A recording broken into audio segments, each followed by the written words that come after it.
Well, we're refusing to have the Super Bowl or bust conversation right now, but we do have a question about being a fan, and what's the point of being a fan if your team's good and you refuse to go that far? Also, never a dull moment in Philadelphia sports, this time with our hockey team. It's Kincade Salciunas. Kincade and Salciunas. John Kincade, Andrew Salciunas. I didn't see fire out of the veterans on that club. I think they tried. No, but I didn't see fire. I wonder how much of it fell on deaf ears. This is Kincade and Salciunas, Philadelphia Sports Talk. 97.5 The Fanatic. 97.5 The Fanatic and 97.5thefanatic.com. And a good Wednesday morning, Philadelphia. I'm Andrew Salciunas alongside my man, John Kincade. Johnny, good morning. What's going on, brother? Good morning to you, too. How are you this morning? I'm doing good. We've been doing good this morning. Nice win for the Flyers last night, but lots of drama surrounding it. We'll get to that momentarily. But what I want to start off with is something to do with being a fan. And, you know, yesterday I was saying the SB and B. I didn't want to say the word Super Bowl or bust. I'm glad you didn't want to. Because I don't think we're there yet, right? I mean, we shouldn't be there yet. We saw a team collapse in the Eagles last year from 10-1 to 11-6. Even though the offseason, I believe, so far has been a home run. If you want to go home run, at least a triple, right? It was a leadoff triple with 3 chances to get the runner home. I call it a runner in scoring position. Okay. We right. sort of agree on that. We're close. Yes. It's been a very, very good start to the offseason. It's not done yet. There's still freaking 6 months until the start of the regular season. So Howie's not done yet. There's still the draft. There's going to be trades on draft day. There's going to be draft selections that we will either overreact to positively or negatively. There's still a lot of time. But it was a good start. But we can't ignore the fact that they collapsed last year. The head coach is still here. There's leadership questions about the starting quarterback. So we'll find out how this ends up playing out for the Eagles. But you and I kind of see things a little bit differently when it comes to our outlook going into the season, or at least how fans should look at it going into the season. Yeah, and I think that's one of the things is the idea of I don't want to tell someone else how to feel. I got you. As far as how they should act or how they should feel. But I do believe that what we have in this town, it has devolved into pom-pom shakers and the ultra negative. Oh, yeah. And sure. I feel like there's not enough people standing on the island where I reside. Certainly not with the pom-pom shakers, and certainly not with the first knee-jerk reaction to everything is it's a negative move. Yeah, but we're in the evil media, right? Okay. We might not be the journalists that right. cover the team day to day, and we're not allowed to have a bias, but we also have to be real. Like, if a team's struggling, we have to point out the facts, right? We can't sit here and do a 4-hour, show where it's all pom-poms. And we the have whole time. and we have biases. Right, And we anybody do. who does this job Has a bias. has biases, and anybody who probably listens to this show right now. Oh, absolutely. Has bias. Absolutely. But here's the deal.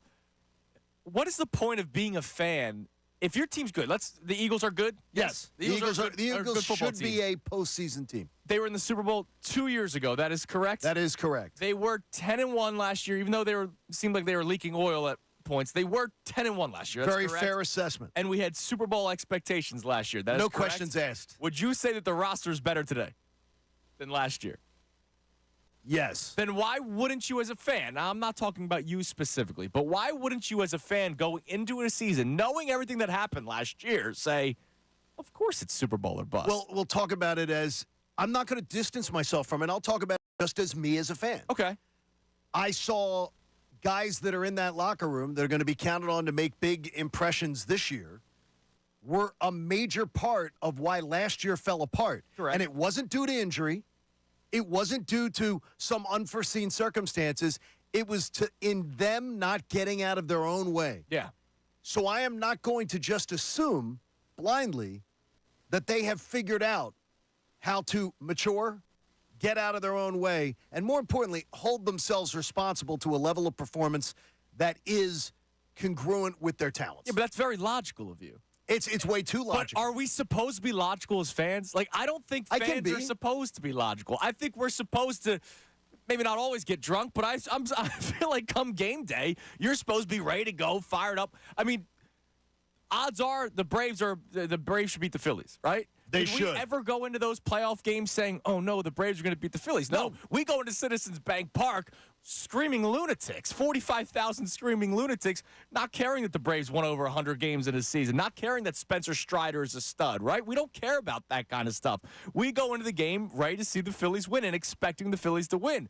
And if they lose, damn, that sucks. But if they win, we're going to party. And I feel like that's any team. That's fine. And going into the Braves series in the playoffs 2 years ago, thought it could happen. Thought it would happen last year, too. Yeah. Because of some DNA with the Braves that I think is deficient in their organization. I get that. So, to me, I have reason to doubt.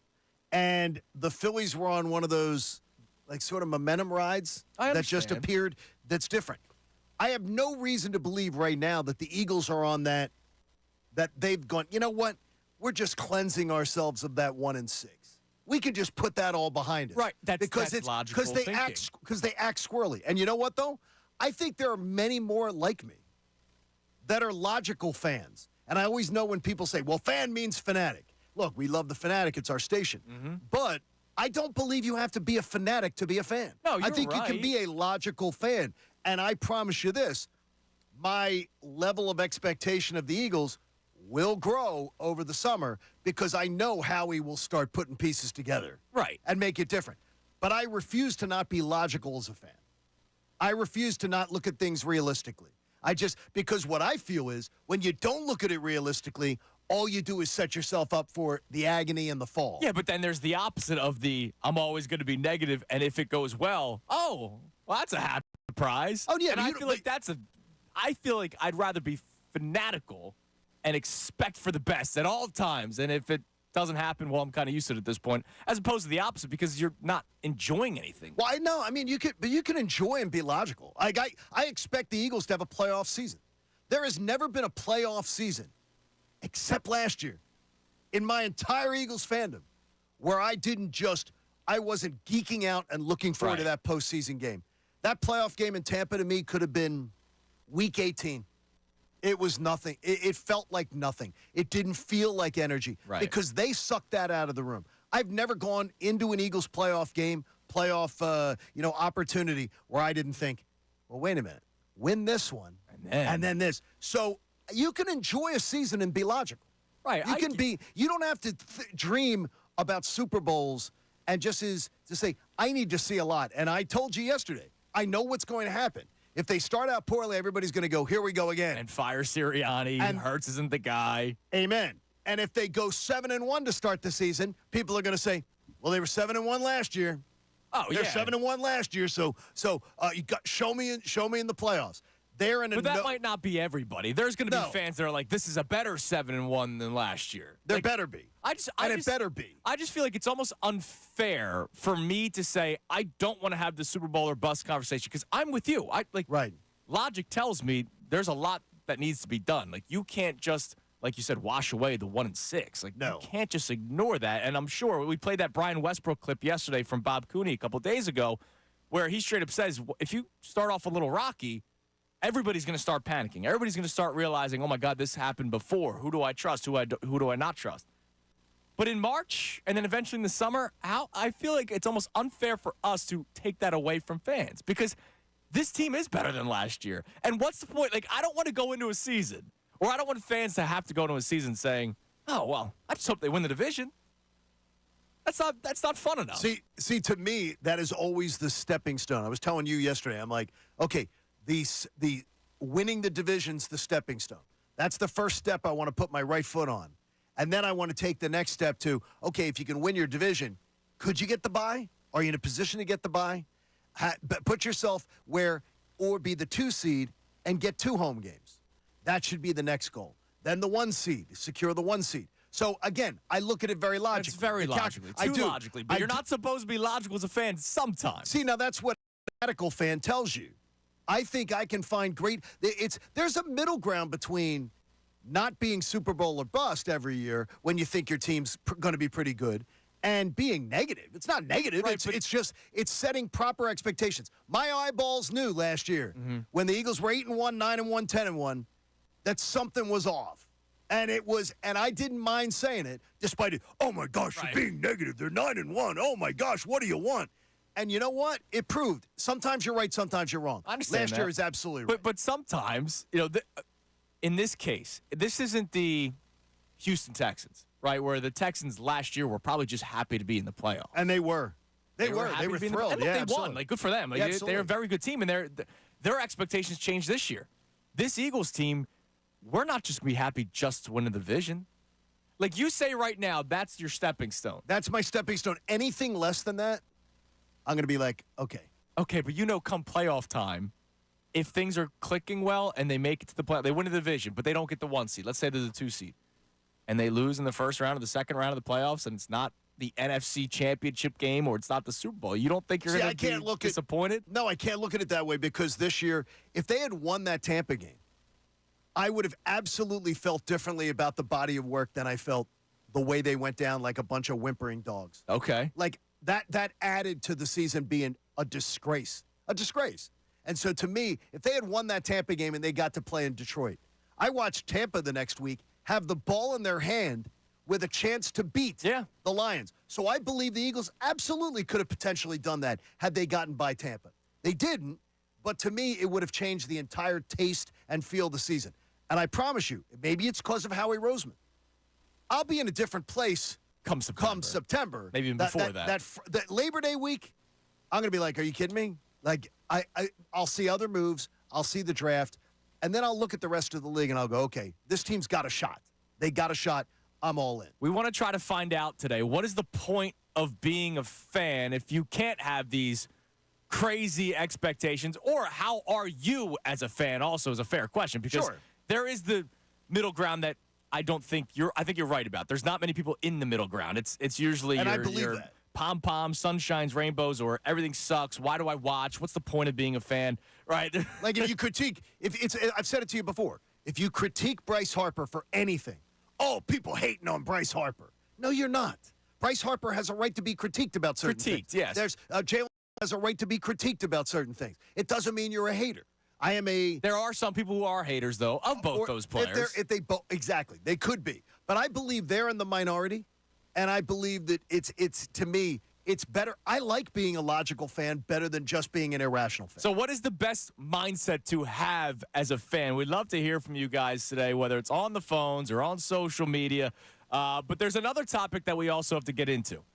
And last night was, first off, let me get this one out of the way first, because this is going to be overshadowed.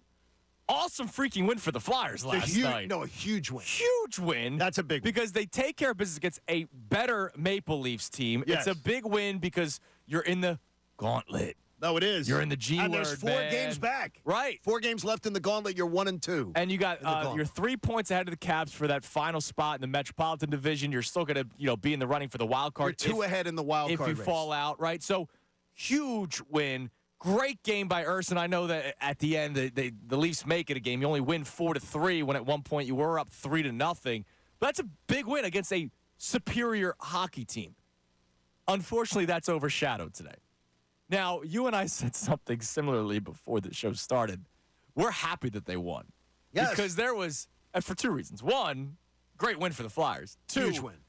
There was outraged by a decision made by John Tortorella before this game. Clutch your pearls. Now, let me say this. Couple of things to it. Number 1, I'm glad there was outrage, John. Maybe not because people care. Because right? people care. Yes, which, okay. When it comes to the Flyers, that's been tough the last couple of years. Absolutely. This is the most I've seen people care about the Flyers in a long time. I'm seeing people on social media tweet about the decision by John Tortorella to give the healthy scratch to Couturier. I haven't seen them tweet about the Flyers in probably 2 or 3 years. I love it. And I'm like, all right, that's a sign that the Flyers are back in the mental of a lot of Philadelphia fans, which is great. But the decision to scratch Sean Couturier, I will say at first, I was scratching my head. I was not. Why? 1 goal in 27 games? Okay. 1 goal in 27 games? He's the only guy that might be struggling right now? That's a third of the season. It's not struggling right. He has 1 point in 9 games. Okay.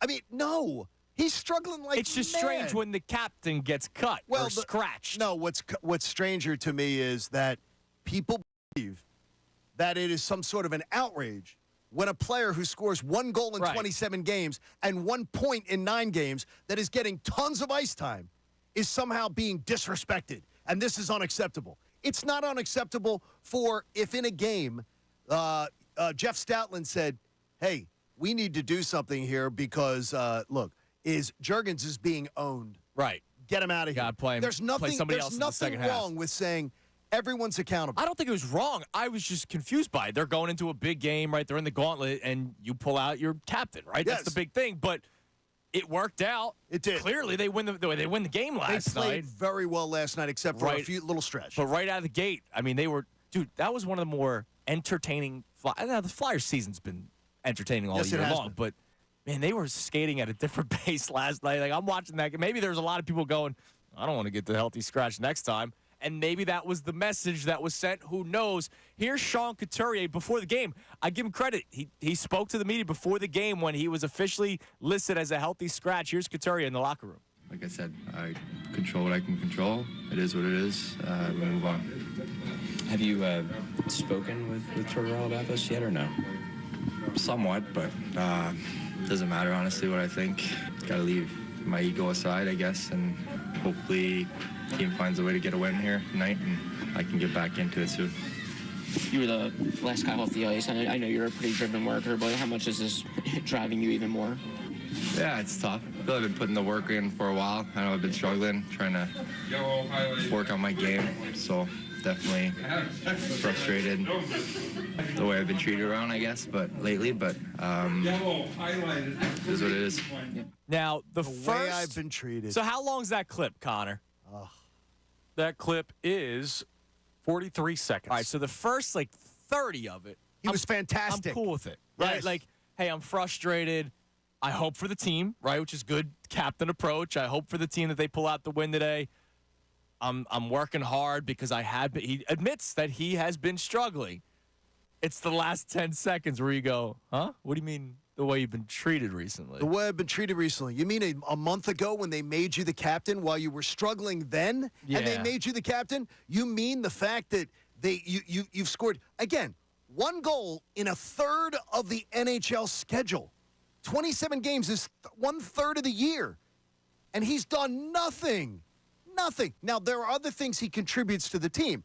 And he is. Oh, yeah. He is much more than just a goal scorer. But they need him to score. Right. They don't need him to. 1 point in 9 games is unacceptable. 1 goal in 27 games is absurd. Right. It's absurd. I know we complain about Giroux not shooting enough or scoring absolutely. enough, but he did a million other things, right? Yes, he, and he would not have 1 point in 9 games. And Couturier does so many things where he contributes to the team being successful. Oh, yeah. And they wouldn't be where they are without him.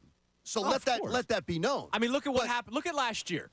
The team was horrible last year. But part of the reason why they were horrible last year was Couturier was out pretty much the entire season. Cam Atkinson was hurt a lot last year. Like, some of your better players were hurt last year. Do I think they would have been in the playoffs last year had they played? No. I think this is a totally different team, totally different mindset. You and I did the Talk Stars, remember, right Yes. around the holidays, and I asked you, do you think part of it may be the fact that everybody was doubting this team, that they go, oh, hold on a second, and maybe that's a mentality that they have in the locker room, like, let's prove everybody wrong, us against the world, right? How many times have you heard that in sports? So, yeah, Sean Couturier is a big part of it.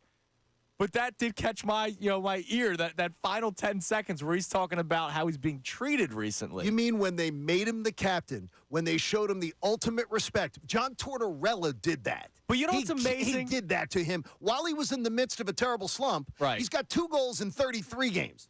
I mean, it's bad. But what's This is terrible. amazing is the outrage by Flyers fans, and I think a lot of it is that final clip where he says the way I've been treated recently.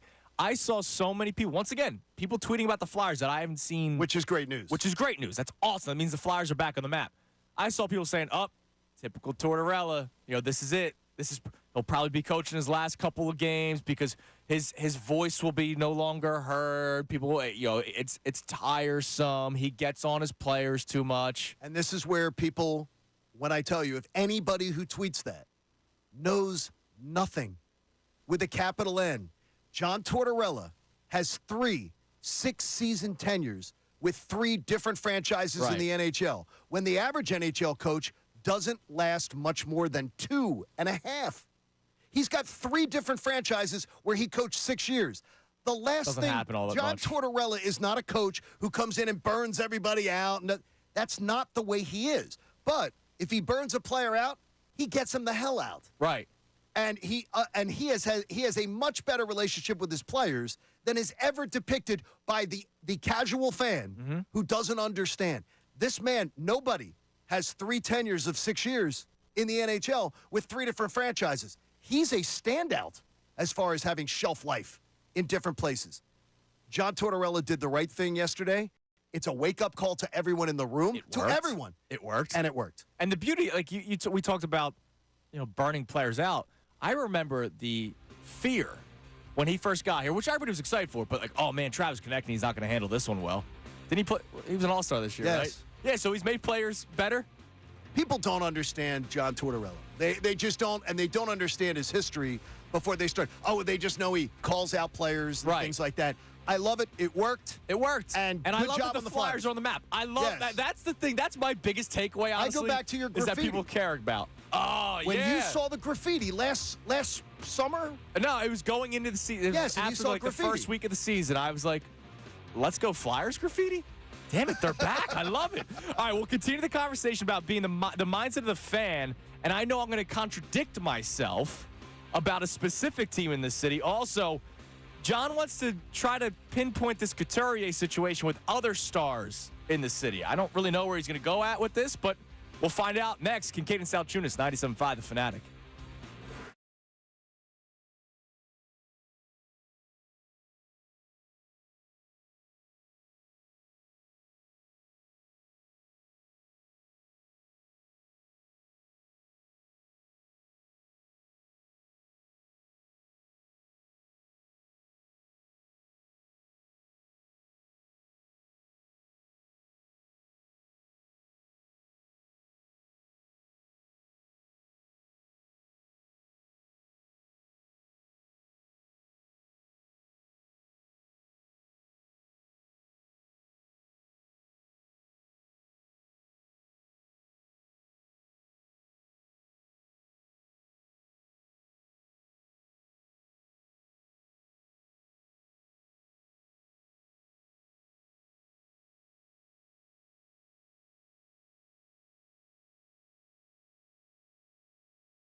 Salciunas, Philadelphia Sports Talk.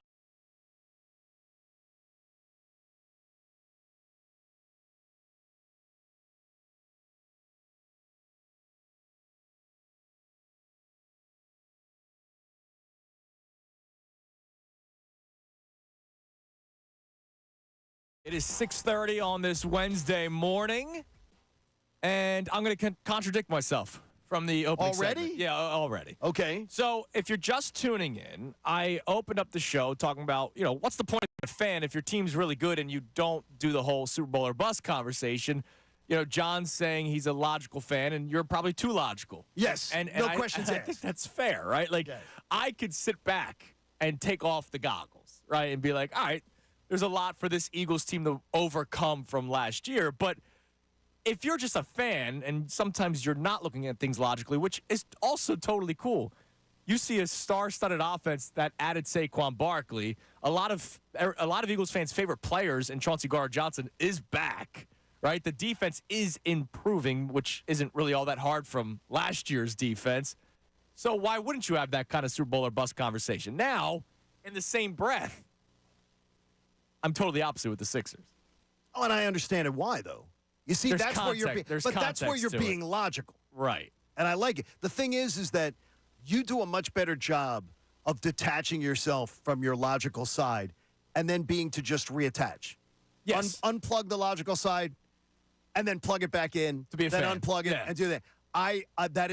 That doesn't tend to be me, but at times I've found myself it being me. Now, 2 years ago, I was all Sixer. This is the year. This is the year. This is the year. I remember. And then when it happened again, a collapse, I basically told myself, I'm never doing that ever again.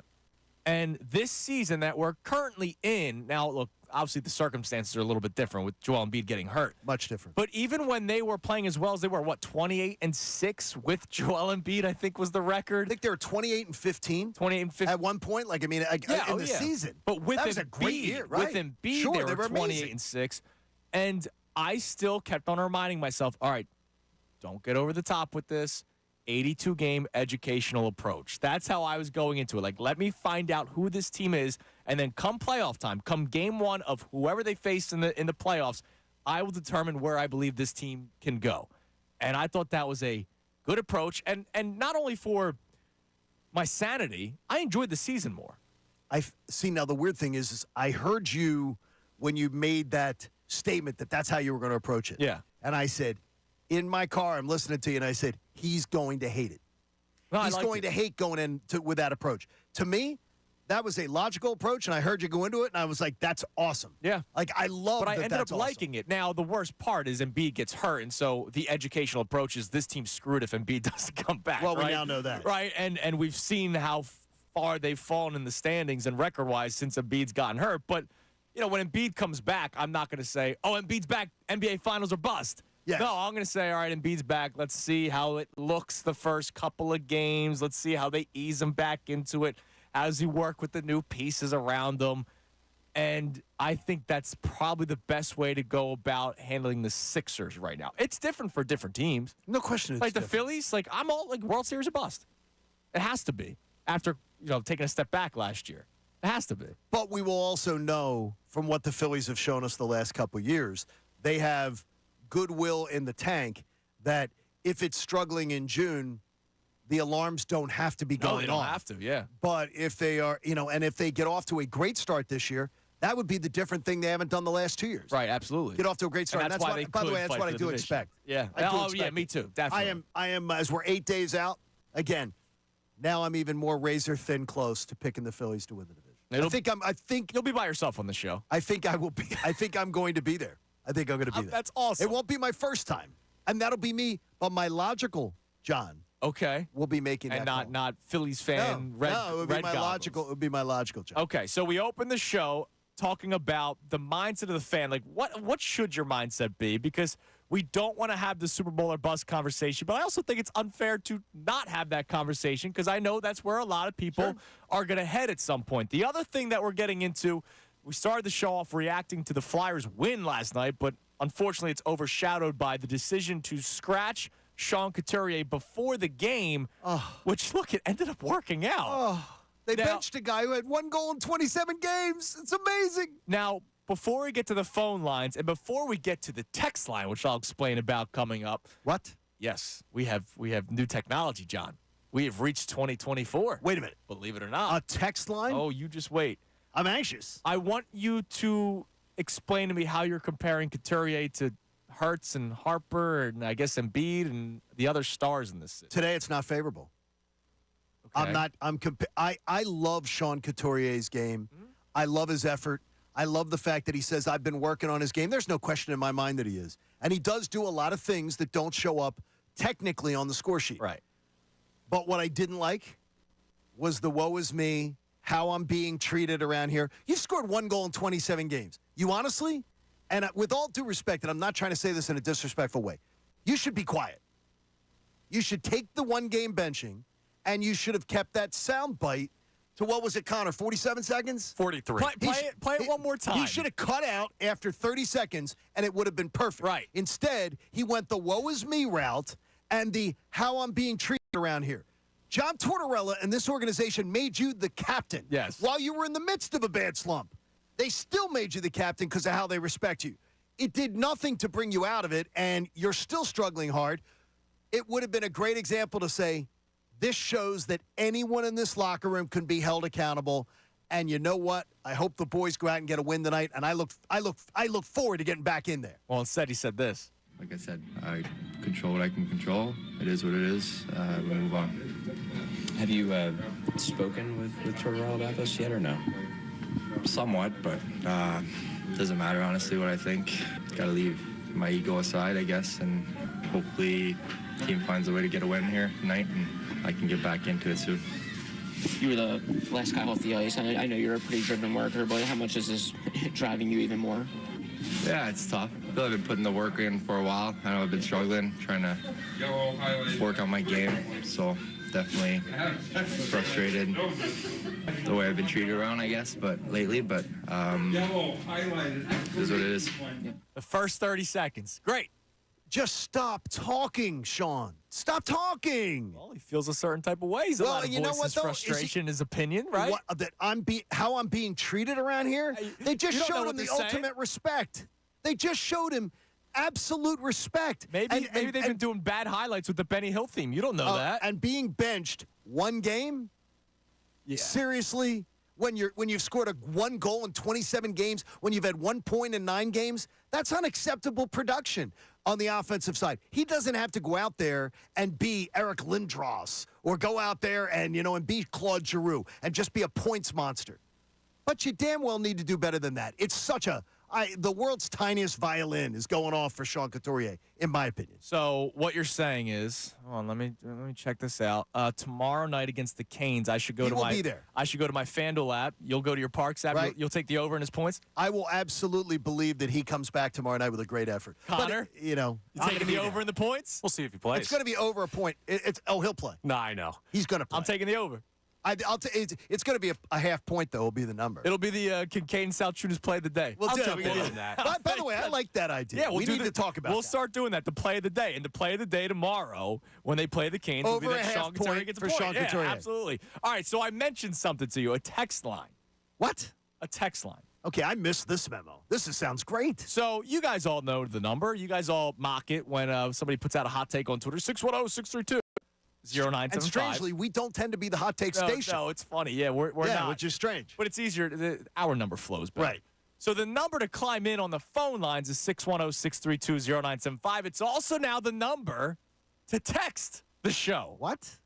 So just like how I can call your phone number, should I give out your number on the air? Yeah, you can. You can if you really wanted to All right, I'll do it right now. piss me off. I'm not going to do that. There you go. So I could call you. I can also text you. You can now do that here at the station, and the text would go to Connor Thomas. Is that right, Connor? Well, that's correct. It'll go to the producer who's on the board for the show because it's not just a morning show thing. So No. if you're texting at like 7 p.m., Connor, you want a beer, that's going to go to whoever's on the board. But during this show, yes, they will come to me, and I will read them on the air sparingly, depending on which ones we like. Do you want somebody to identify themselves on the text? Like, say, it's Mike from Delran sending in a text.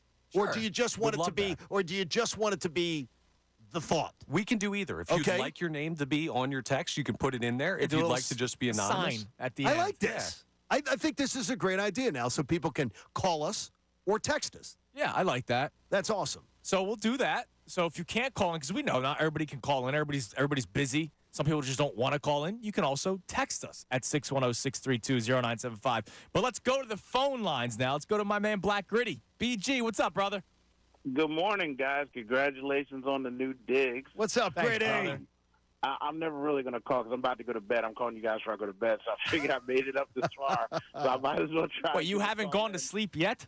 No, not yet. But as soon as I hang out with you guys, it's snooze and palooza time. But you were talking Flyers, and I'm like, how great is it that we can complain about things? Like, the tour doesn't know what he's doing. All of a sudden, he don't know what he's doing. 2 weeks ago, he wanted to pay his fine, and now people mad at him because the Flyers are somewhat relevant. Yeah, I love I'm it. trying to keep my composure and just enjoy it. Especially because I went to the game last week with the Maple Leafs and watched them get their butt kicked. Then they come back tonight and do what they do. Guess what? Maybe the coach knows what he's doing. Sometimes benching a dude and checking his mind makes him a better guy. I mean, he cried like a little punk afterwards. But, I mean, hopefully he bounces back when he gets on the ice. I love it. It's so good. And then you were talking about football and the Super Bowl or bust. Unless I'm like Commanders, it's always Super Bowl or bust. I watched the Giants roll out there out of bed with a 9-8 team and get a Super Bowl. So if you got all these weapons, all this stuff, and we still got the draft to do, oh yeah, it's Super Bowl or bust around here. This is Philadelphia. We got a quarterback. I mean, look, what else could I expect? I got some health, and we got to get some wealth, right, guys? Okay, I like what you're that. saying. I like that. But, Gritty, what I would just say is that there are years like the first year Andy Reid's team made the playoffs. The first year that this team made the playoffs against Tampa Bay I think there's under Nick Sirianni. context. There was not Super Bowl or bust just because you're in the playoffs. But now you are Super Bowl or bust because of the talent on this team. I was Super Bowl or bust last year, but this year's giving me doubts. And I got told that Nick Sirianni's like 40 and like 14, and he's been to the playoffs. Well, and he's got the five core. He's got the five core values, BG, man. The 5 core values. Big Dom's going to be back on the sidelines. Oh, yes. Oh, yeah, that's right. We had the Big Dom curse, too. Thanks for yeah, the call, Big Dom. BG. Yeah, we had the that's- Big Dom curse last year. Which one of the core values is Big Dom? Oh, no, he's his own value. He is his. Well, he obviously showed his value. He showed his own value. Yeah, seriously, the Big Dom curse. Yes. All right, my mistake. I didn't even get your reasoning as to how you're comparing Couturier to Hurts and Harper. Well, I mean, it's the poor leadership, but we'll talk about it. We'll do that next. Now, speaking of poor, did John Tortorella handle things poorly yesterday? I'm going to rely on your expertise here, okay? Because you're Mr. Torts. Like, you have a Flyers sweater that says Tortorella on the back. I am I'm pretty torched sure. up, yes. And we have a report about the Eagles and an interest in a player. Oh, I like this. I just saw it. I will tell you what that is next. It's Kincade Salciunas right here, 97.5 The Fanatic. Things are heating up in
This Flyers conversation, this Fandom conversation in a second, but there was a little bit of a report that I saw right before the break from my old buddy Adam Kaplan.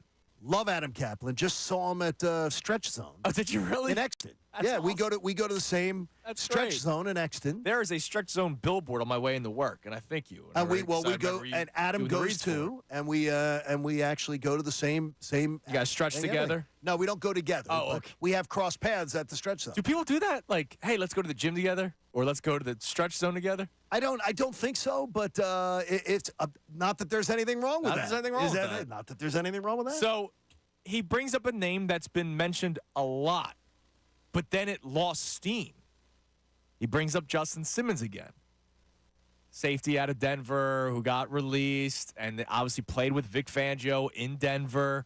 And there's been ties, and he talked about the money is still a little too high, but the longer this goes, and once the money starts dropping, maybe they bring him in on a good deal, which I am in favor of. I understand the fear of the 30-plus safety, but I would say right now, just like Devin White steps in here and is your best linebacker, he's your second-best safety. Chauncey Gardner-Johnson, number one, but he's better than Reed Blankenship. He absolutely and would. I don't know who Sidney Brown is coming off of the major injury. Well, that's going right? to be Thanksgiving at the earliest, Right. Like right around mid-November. So imagine you bring in Justin Simmons, and you either have Chauncey Gardner-Johnson and Justin Simmons both playing, high safety, or there could be the chance that you could move Chauncey Gardner-Johnson around, right? They mentioned him as a nickel corner He's slash played safety. corner before. Right.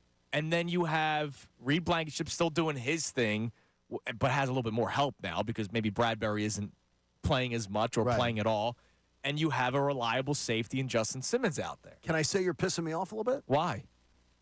Because if you're in approval of them spending the money on Justin Simmons, I want them to spend it on a 30-something, the 30-year-old that we already have in-house who they might let walk. I would rather see them spend the money on Hassan Reddick. Well, and by the way, I think the defense would be better if you spent the money on Hassan Reddick and extending him than going and getting Justin Simmons. now let me ask you something. What about Vic Fangio's input on it? What if he says, I'd rather have Justin Simmons than Hassan Reddick? And Vic is a guy that we are respectful of. Absolutely. And excited about. What Okay, if it's his call? That's a great way to make me look at it. Okay. It won't please me if they sign Justin Simmons and they let Hassan Reddick walk.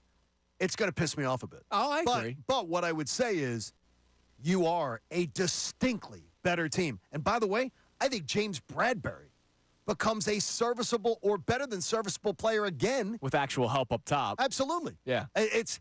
So to me, I'm all in. That's if he's on the team. I'm all in on Vic Fangio's vision. Because this is his guy. No, this is going his back vision. to his Denver days. And that would tell me that he's bringing in a corporal who can come in and sort of teach his ways in the locker room and on the field. And also, amongst the players. it allows Chauncey Gardner-Johnson to be that Swiss Army knife all over the place on the field, and Simmons can just be that safety that you can rely on for a lot of things. And I say, what do you know about Vic Fangio? The Eagles are going to have probably a top 12, top 13 defense. And safety's important in his system. Huge. So I'm in on that. All right, so just something to keep an eye on, that Adam Kaplan's bringing this name back up that I thought completely lost steam. I mean, there was basically a report that it's not happening, and now all of a sudden his name's starting to get whispered back out there, which is great. And Adam, very well connected, and so I do trust Adam Kaplan's intelligence. Oh, absolutely. Absolutely. Okay, so I need your expertise on something. Okay. So you are a big John Tortorella fan, as am I, but you're a big fan, and you also know the sport of hockey very well, inside and out. There was a lot of criticism thrown his way, not just for scratching Couturier yesterday, but for not talking to the media before the game. Now, I know assistant coaches, it's not always the head coach that speaks to the media. It does not always have to be the head coach. But when a decision like that is made, should he have faced the fire, but should he have faced the media? I believe he should have. Okay, I do too. No, I believe he should have. I think that was a moment that he does. I will also tell you that from 20 years ago when I first met Torts in the league, being a broadcaster, to now, he doesn't give a damn I get about that. protocol. He's going to do things his way. He always has. But we ripped Sam Hinkie for it. Remember Sam Hinkie? Oh, he's trading Michael Carter-Williams.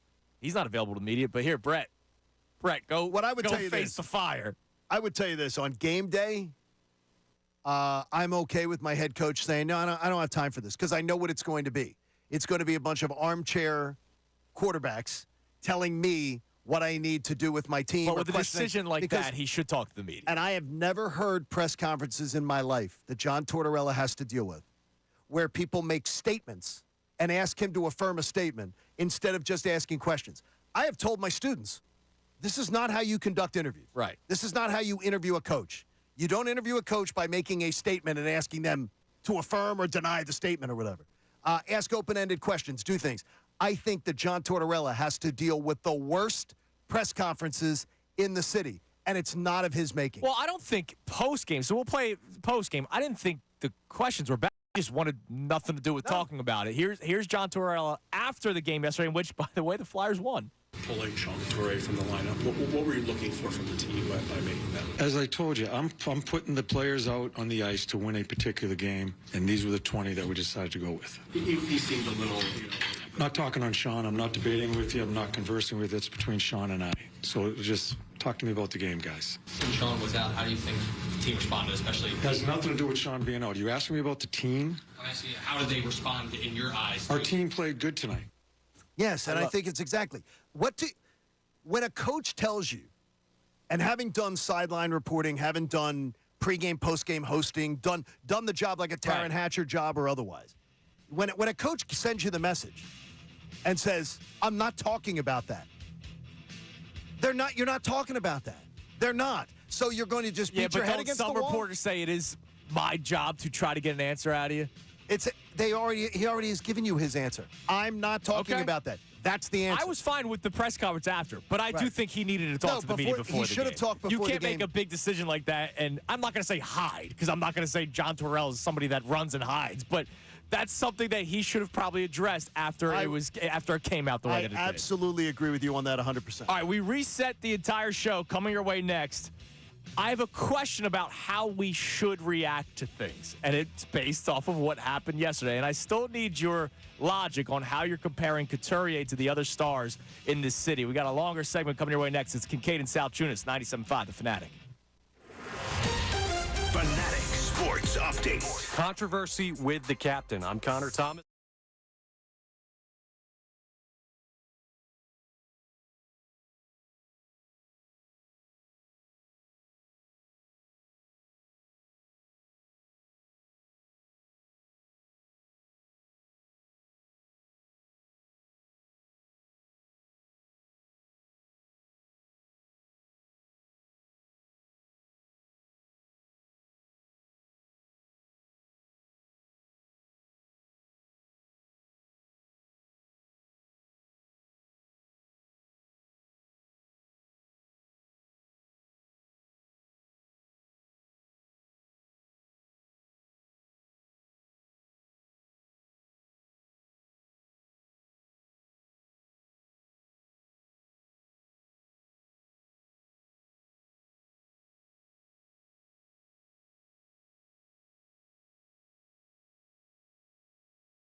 It's 7:01 on this Wednesday morning. Good morning, Philadelphia. I'm Andrew Salciunas alongside John Kincade. This is Kincade and Salciunas. So here's what we got so far on the show. We opened up with the mindset of being a fan, right? And we had our caller, Black Gritty, who called in and said, look, if my team's good, I'm always Super Bowl or bust because I've seen teams like the Giants win a Super Bowl with a 9-7 record at the time. So yes. I think that's a fair way to look at it. Like, if your team's good, and you are a fan of said team, and I think there's context. Like, in 2007, when the Phillies made the playoffs, I wasn't saying World Series. Or bust. Correct. I was just happy that they made the playoffs, right? You mentioned year one of this regime with the Eagles. I wasn't saying Super Bowl. I didn't think they should have even made the playoffs. I think they benefited from teams that had COVID-ridden rosters and injuries, and I thought they were a fraudulent playoff team, and we saw that pretty quickly the way they played against the Buccaneers in that first round of the playoffs a couple of years ago. But once you take that next step forward and you see the roster built the way that it is, and I feel like this is the same with any fan base. Like, if your team's good and you have high expectations, and oh, by the way, as BG said, this is Philadelphia, right? And Howie Rosen has told you such. Like, Howie Rosen said, this is a city where I can't do a rebuild, right? You always have to keep on trying. Why shouldn't you go into a season with that mindset of Super Bowl or bust? Even though you and I logically don't want to do that and don't even want to have that conversation, I think it's unfair to take it away from the people. Yeah, and that's the idea of – I understand what you're saying about take it away from the people. But I think that I can change from my expectation. My expectation on September 5th, when we're getting ready for the opening game in Brazil, may be very different than my expectation on October 5th, December 5th. It's going to evolve, and it's going to change. Yeah. More in an NFL season than any of the seasons. My expectations will tend to change. Well, because it's so quick. Well, also, too, does Dak Prescott go down with an injury? Right. Like, things change. Dominoes fall your way. The 2017 Eagles, things fell their way. Right. Weird things happened that fell their way. Stars aligned. So, to me, it's that idea of, okay, I can my expectations will shift around and they will change. So I'm going to ask you a question about the role of a fan coming up momentarily, but we're also talking about the Flyers from yesterday. John Tortorella, the healthy scratch of Sean Couturier, and we all freaked out. Well, a lot of people freaked out, and they ended up winning the game. It worked out. I do still think he should have spoke to the media before the game, but whatever. You and I agree on that. We move on from that. As I said last hour, we have the phone lines that are open at 610-632-0975, but we now also have a text line. Uh-oh. So you can text into the show the same number. And, Connor, you have something on Tortorella? Yeah, I've got a couple, actually. So we got some dueling schools of thought on the Torts decision. So his first text comes in, says, Torts for the win. Being a leader and coach means making tough and sometimes unpopular decisions. Couturier earned a healthy scratch, which it's hard to argue with. They're on the side that obviously John is on. He hasn't scored enough lately. But then we've got another one where someone chimes in and says, Torts waits 2 years to handpick a captain, and I'm supposed to trust him because he won a cup 20 years ago. Coots is washed. Whew. So some criticism because they don't trust John Tortorella anymore. I can't go washed. He's coming off of that back injury last year, right? He missed the entire season. He started out, though, the thing that does concern me is that he started out first 20 games far different than what we've seen in the last 40-something. Right. And so there is a concern there. But Sean Couturier does so many things that help this team win that don't show up in goals necessarily. Right. But it can't be 1 goal in 27 games, 2 goals in 33 Well, the games. 1 point in 9 games. In 9 games that's is ridiculous. Bigger. No, that's you can't bigger. do that. You're that not even can't be. assists at that point. No, Right. it can't be. That can't be acceptable. And a mental reset is not a bad thing. No, it's not. It's not a bad thing. Now, the first text that you read was, good for Torts. He has to make the hard decision. That's the point of being a head coach. How easy is it for that person to text that in after a win? If they lost yesterday, and which they could have. They just lost to the Leafs not too long. They got destroyed by the Leafs not too long Leafs ago. are a better team, though. Oh, yeah. If they lose yesterday, what's the reaction from the fans? Even though they probably he blew it. Bad decision. Even though they just got terrible. blown out by them. I absolutely love that they not only came out and played. That was as good a 2 periods of hockey as I've seen out of this team in a long time. So that was fantastic. That was a great way to go. They responded well. Sean Couturier is back in the lineup tomorrow night against Carolina. And we're both taking the over. Right now, I'll take the over 0.5 point on Sean Couturier because he doesn't score often. It's the Kincade Salciunas play of the day, man. I really do. We got to work on that, Connor, the play of the day. I like this. Absolutely. All right, so how are you comparing Couturier to the other stars in this city? Not in a good way. Okay. Not in a good way. And it is a one-time thing, so don't get this wrong. Sean Couturier had a bad moment yesterday. Yes. With the woe is me, how I'm being treated around here. He was just shown the ultimate respect no more than 4 weeks ago. And to then be, oh, gosh, they're scratching me for a game, acting as if he's being put upon, just pissed me off. I'm going to compare it to a Bryce Harper. I'm going to compare it to a Jalen Hurts, who I consider to sort of be the faces of each of their teams. Yeah. Jalen Hurts, we talked about it yesterday. I've been told by people who know him really well. I watched his college career closely. He's a guy who takes almost too much of blame and whatever goes wrong on his shoulders. Mm-hmm. He always wants the fingers to be pointed at him first. He will take the bullet for teammates. I respect the hell out of that. Yeah. It's one of the things that makes me believe that Jalen Hurts is going to be a far different leader than a guy like Carson Wentz might have been. Right. But also with a Bryce Harper. I think Bryce Harper is always, much like you talked about with Torts, Bryce Harper is always available. Yes. He's always available to talk good, bad, ugly. And to me, I think that feeds down the food chain where the other players on the team see the most that on both of his teams. They see it on Hurts. They see it on Harper. That the guy who's counted on most is out there out front, takes the blame, talks about things. And I think everybody else feels they have to fall in line. And you know what? I think that really worked out in the favor of Trey Turner. Turner was very open with his struggles last year. Yes. Like, he wasn't, man, I'm just in a bad slump right now. Like, remember it almost sounded like he was about to cry during one of his, locker room availabilities. He was just like, yeah, I mean, I'm trying. I can't figure it out. And he was human about it, which you respect. Absolutely respect it. And again, I wasn't for the standing ovation thing. But neither was I. But I absolutely am all for supporting your players. Now, why were you anti? I think it was very contrived. Extremely contrived. I was anti. And I think that if you're telling me we do it for him, why aren't we doing it for other people? Because he has no goodwill in the bank. Right. He had done nothing for us to be able to earn that level of goodwill except say, we love to be loved. Well, and Bryce Harper came here, so we love to be loved.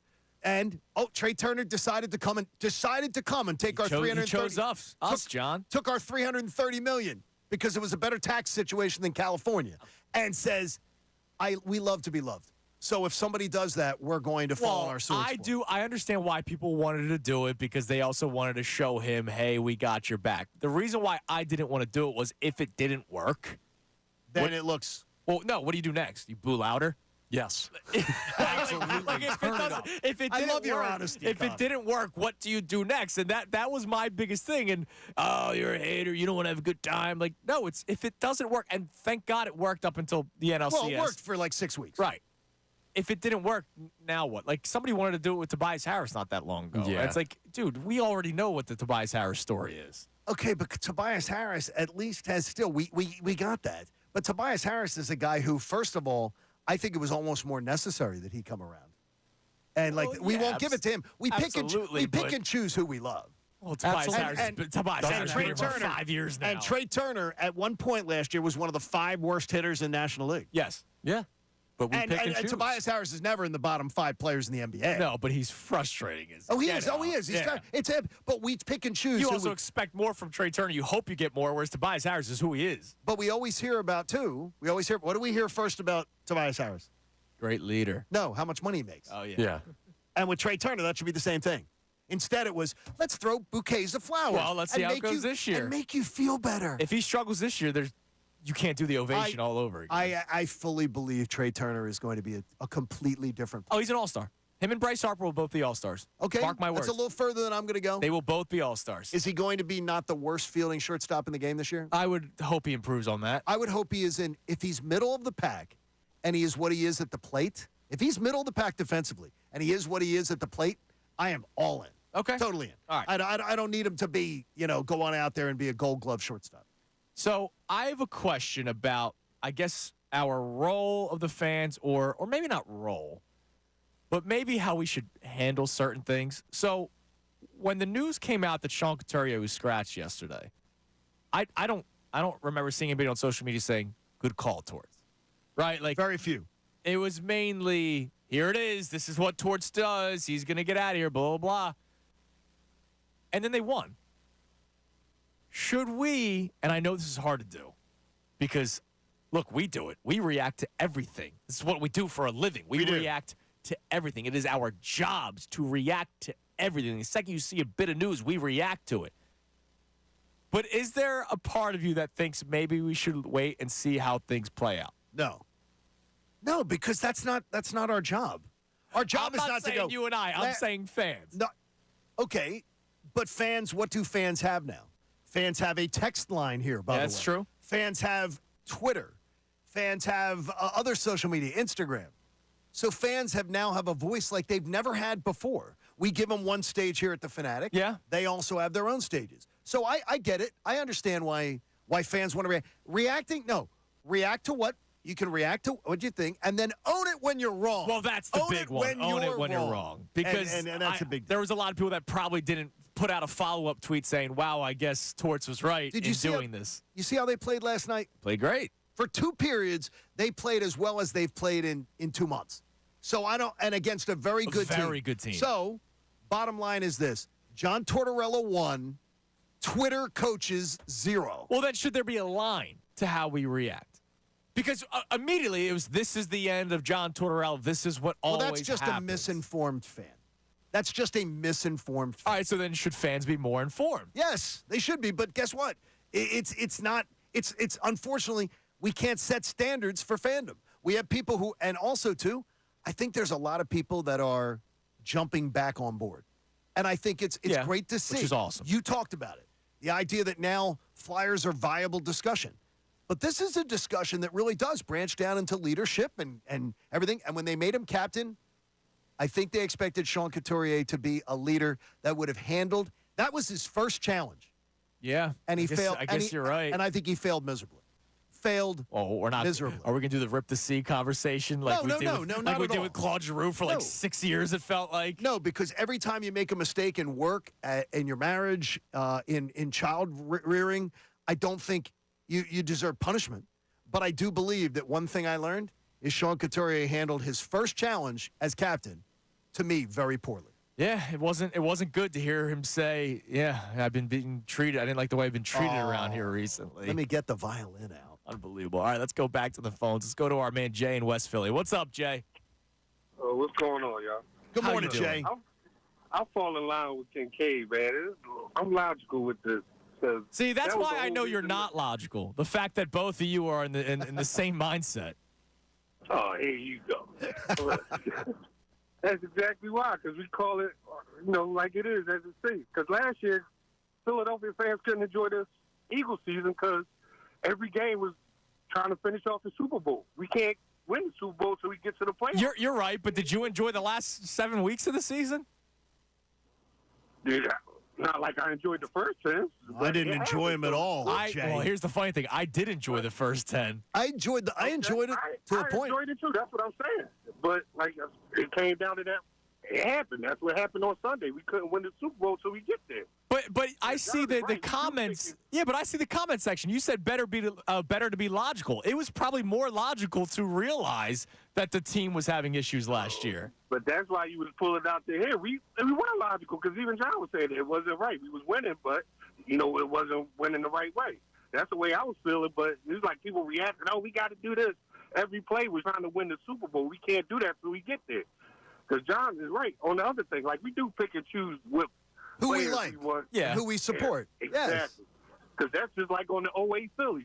Oh my goodness. Oh well, yeah, I agree. You and I agree on that. Yeah, because Jimmy Rollins is the best player on the team, but all we hear is Chase. Look, what did they say about Jimmy? He don't run hard to first base, but who ran to first base hard? Utley, right? Yep. And he ended up with bad knees. Well, we always like like the guy who gets dirty. Thanks for the call. Thank you, buddy. We always like the player that gets dirty. No, I just find it funny that you look back at that team. And Ryan Howard, he strikes out too much.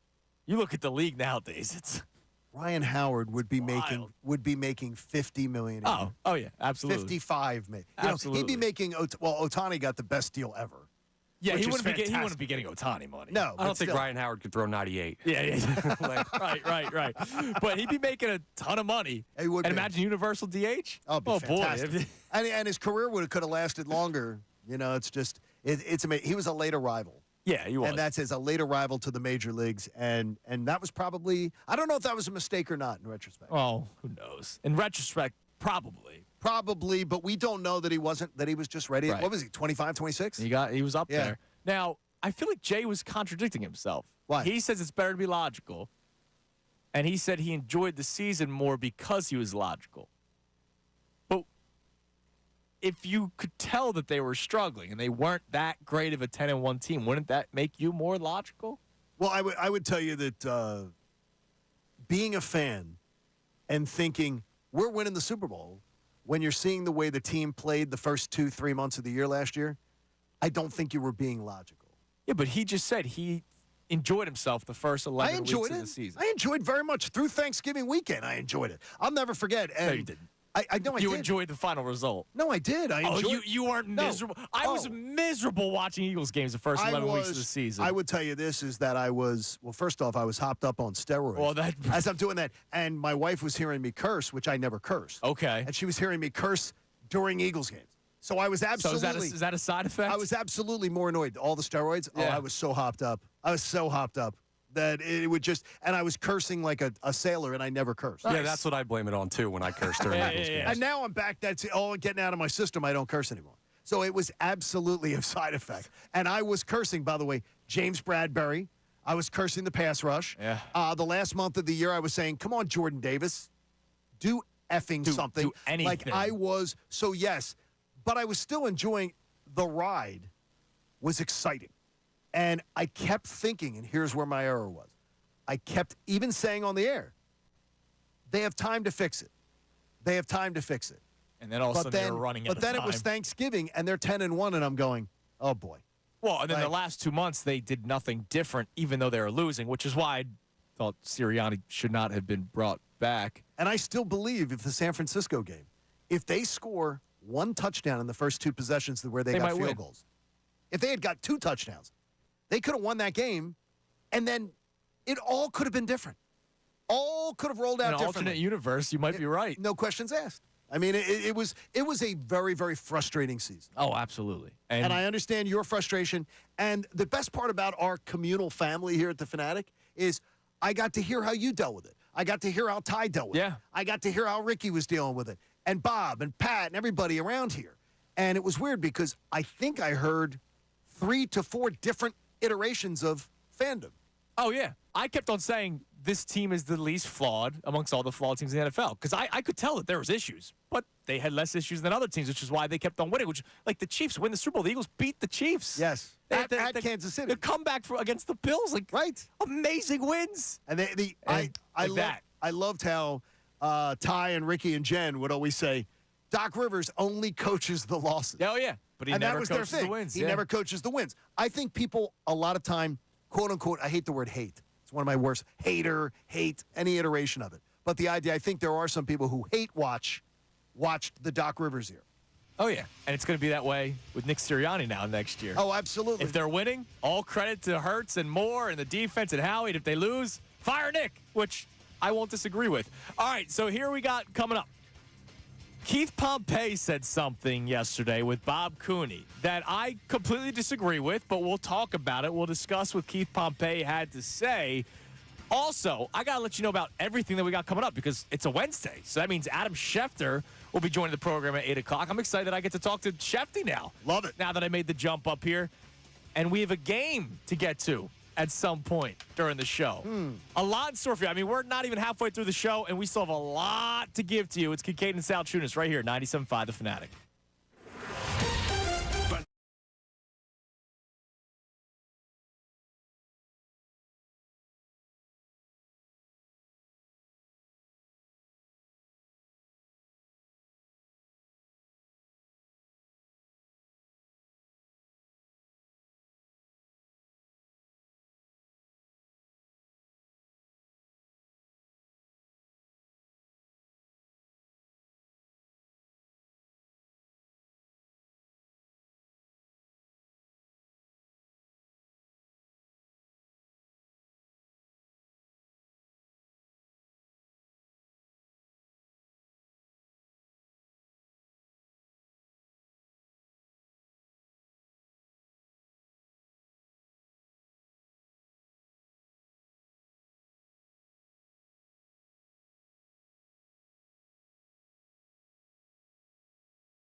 Hour is brought to you by the Bet Parks app. Come on out, hang out tomorrow, watch the early games with me tomorrow afternoon at the Parks Casino. Sportsbook, a casino, and one sleek, easy-to-use app. If you can't make it out, then just get the app. Pennsylvania, Jersey, Ohio, and Maryland. Gambling problem, call 1-800-GAMBLER. It is 7:30. It is Kincade and Salciunas on this Wednesday morning. So we got a lot in store for you so far, still to come. Adam Schefter, it is a Wednesday, so Schefty will be joining us coming up at 8 o'clock. Can't wait to talk to Adam. We'll obviously ask his thoughts on the Hassan Reddick situation, what went down with the Kenny Pickett trade, because that happened last Friday, so you didn't have a chance to talk to him yet, and a lot more. I have an interesting quarterback discussion that I want to bring up with him. You and I are going to have it before we get to Schefty. I sent you a text yesterday. Yes. Something that I've been kind of talking about when I was doing the midday show. So I'll bring it up, and okay. I'll let you hear me out, and we'll move on from it. I would love to hear what Schefty has to say, but it has to deal with the quarterback position in the NFL. Now, we also have a game coming up, which will explain more. But it is something that I heard you do when I was still in middays, and you were doing it with the morning show, and I freaking loved it, man. Okay. And it wasn't a game. You just did it with a special guest. Yes. I want to turn it into a game with the callers. Okay. And I thought it was hilarious. So we'll hopefully we'll have explain some more. fun. We have a lot to come. A lot to come. Also, the text line. Connor wanted me to remind the people. You can call into the show at any time at 610-632-0975. Is that your radio guy voice? Don't tempt me. You can also text in. We started, launched today. We now have a text line. Exact same number, 610-632-0975. You can fire off a text, hopefully based off of what we're talking about and nothing else. Well, some of it has been that. You text us about what we're talking about, the topic at hand, and Connor will see the text, and we'll read them out on the air. And I think it's really cool that we implemented that to the game. Yeah, it's awesome. Man, the amount of texts we've gotten already is great. Some on topic, some off, but fill our lines up. We want to be able to talk about what you want to talk about, and we know sometimes you don't have a chance to call in. Some off topic, you're saying? Yeah, a little bit. A couple here and there. A couple here and there? Now, okay, good. One more thing. One more thing. I don't want to get sidetracked. Okay. I don't want to get in trouble. But before we get to this Keith Pompey audio, I just saw an awesome tweet.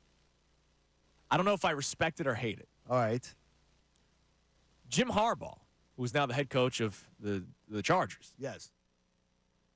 He had a yard sale at his house in Michigan because he's moving. He's moving to L.A. Do you respect or hate a multi-millionaire having a yard sale? Why wouldn't he be able to? He could throw everything out and not care. That's a waste. I did it in Atlanta. Okay. I'm not a multi-millionaire. I don't know your bank account, but I imagine you're not a multi-millionaire like Jim Harbaugh. No, not like Jim Harbaugh, but I did the same thing. No, I'm not anti-yard. Yeah, regular people do yard sales. I'm not anti-yard sale. I'm saying so you're Jim not. Harbaugh. No, I'm setting the parameters here. So you're not. But there are people who say, why are you having a yard sale? What are you going to make, $300, $400? Oh, dude, I stop at the yard sale. Do you really? Yeah. Why not? You see a I nice don't little tend to do that. trinket? Oh, okay. I don't tend to do that. But I do enjoy, if you drive by a yard sale and you see something, where sitting out in the yard or something, you're like, wait a minute.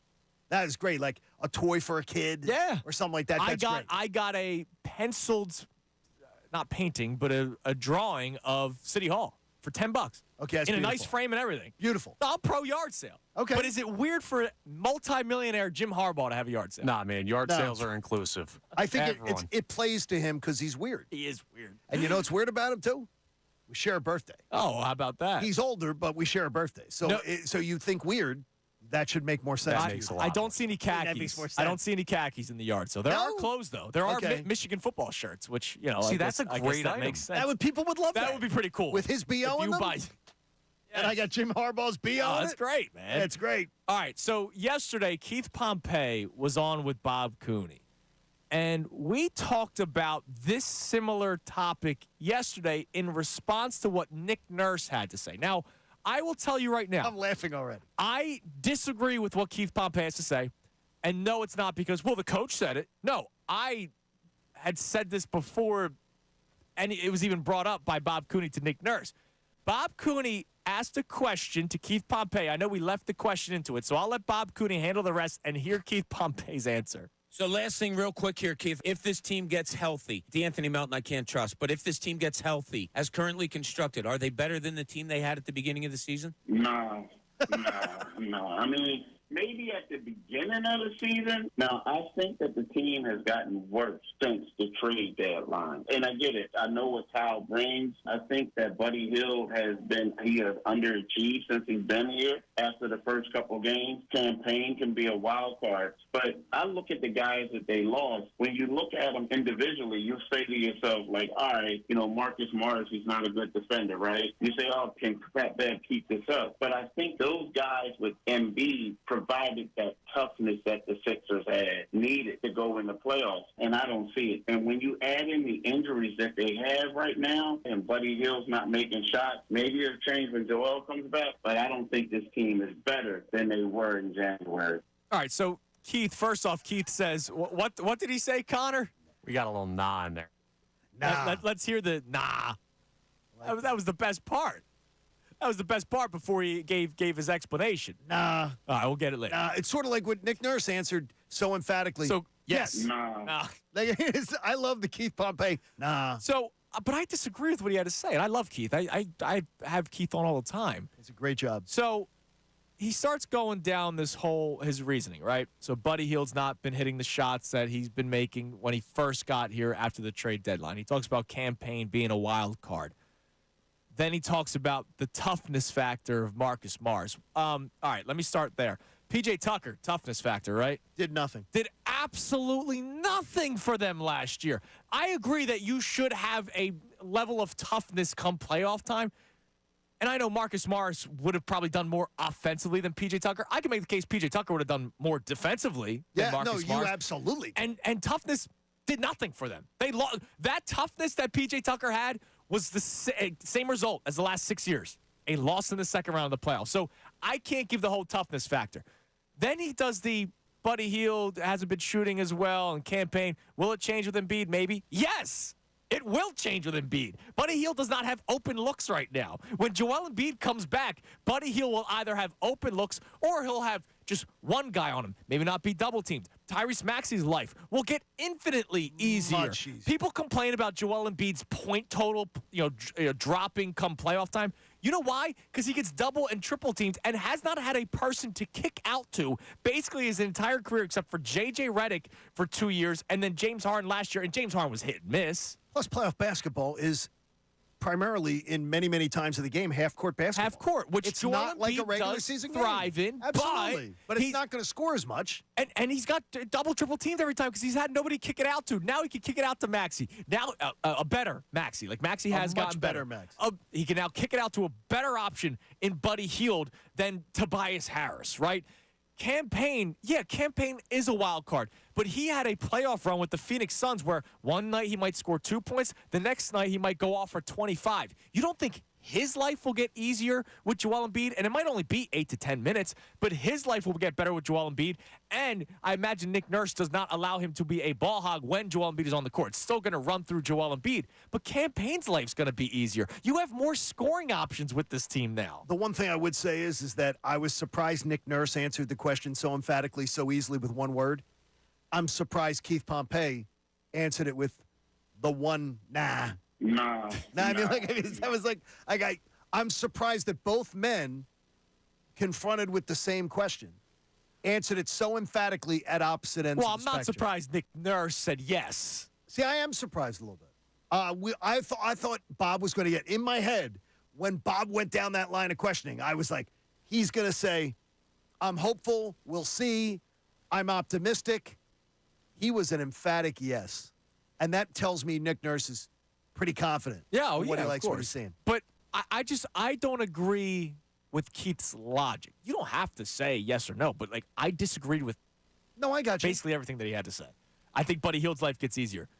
Campaign's life gets easier. I think Embiid's life is easier with the people around him now. That's and the toughness thing. What did toughness get you out of P.J. Tucker last year? A blown series lead to the Boston Celtics.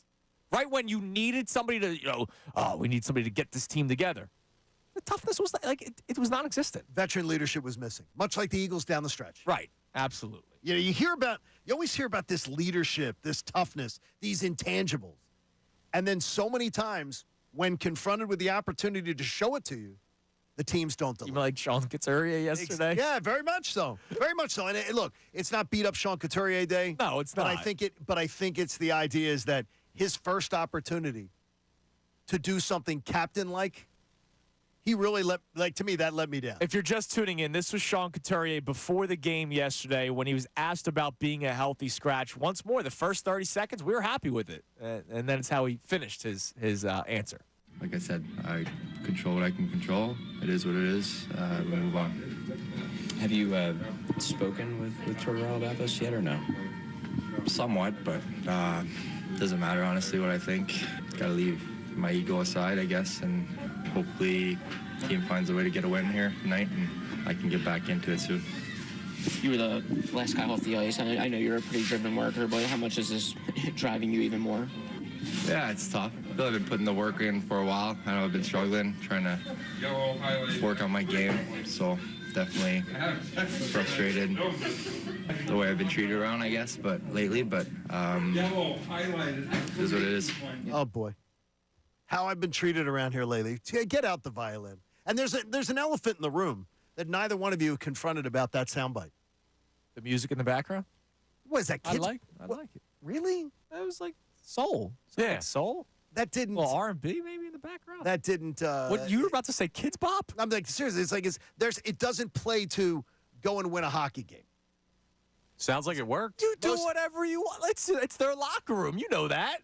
Yeah, but most of the time with a locker room, there is a locker. If that's why the you vibe, want, welcome to the jungle. We got fun and games. That's the most point. It's the same. Every freaking hockey team has to play Welcome to the Jungle. It always gets played a lot during Every warm-ups. intermission report or warm-up. warm-ups. Welcome to the jungle. Like, no. Let them listen to some soul if they want. Let them have that's whatever they want to do. It's their locker room, You know what? John. Jalen Hurts would love that. That's what he does. But Jalen Hurts wears his earbuds. Okay. And listens to it. But that may have been a team community decision. This is a song we play just like Dancing on My Own. Oh, jeez. Don't get started on that. I'm just saying it might be what they want. It's their locker room. Let them. You don't have say on their music. Don't get started on that one. All right, coming up next. Kids Bop. Kids Bop. Jesus. I am going to bring up a quarterback conversation that I've had on middays. I would love to get your thoughts on it, and it's something based off of a tweet that I saw yesterday that was fascinating to me. I'll end up asking Schefter about this at 8 o'clock. And once more, we'll reset what we've been talking about today because we're talking about the role of the fan or the mindset of a fan because it's kind of hard. It also depends on the team that we're talking about. The number to climb in is 610-632-0975. Also, the number to text in, 610-632-0975. It's Kincade Salciunas, 97.5 The Fanatic. Things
the 76ers.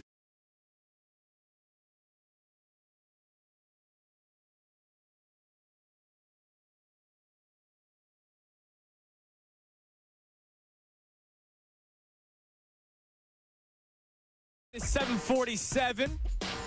In 13 minutes, we will be joined by the great Adam Schefter. A lot to talk to him about the league that never sleeps, man. The city that never sleeps, that's tired. The New York City thing. No, the league that never sleeps. That's the thing that we should talk about because the NFL is always going on, especially in Philadelphia, because Howie Roseman is always trying to work his team back to winning a Super Bowl. Which is kind of leads me back to what our opening topic was, and we would love to hear from you either on the phone lines or on the text line at 610-632-0975. What is it? I don't know if it's a role. I don't know if it's mindset. I don't know exactly how to phrase it. But when you're a fan, and I feel bad that the last couple of days I'm saying, I don't want to do the Super Bowl or bust conversation. But I'm sure there's a lot of fans out there that are thinking that because the team has gotten better from last year. And they were 10-1 at one point. They were in the Super Bowl 2 years ago. They're still going to be in striking distance. I need to see how other teams in the NFC deplete. Okay. And I think San Francisco is going to deplete. There's a chance that they're trading Brandon Ayuk. Mm-hmm. Oh, yeah. Teams have called on Deebo Samuel. They're in cap hell. They're in the worst cap situation right now, or bottom two in the NFL. I want to see how San Francisco depletes.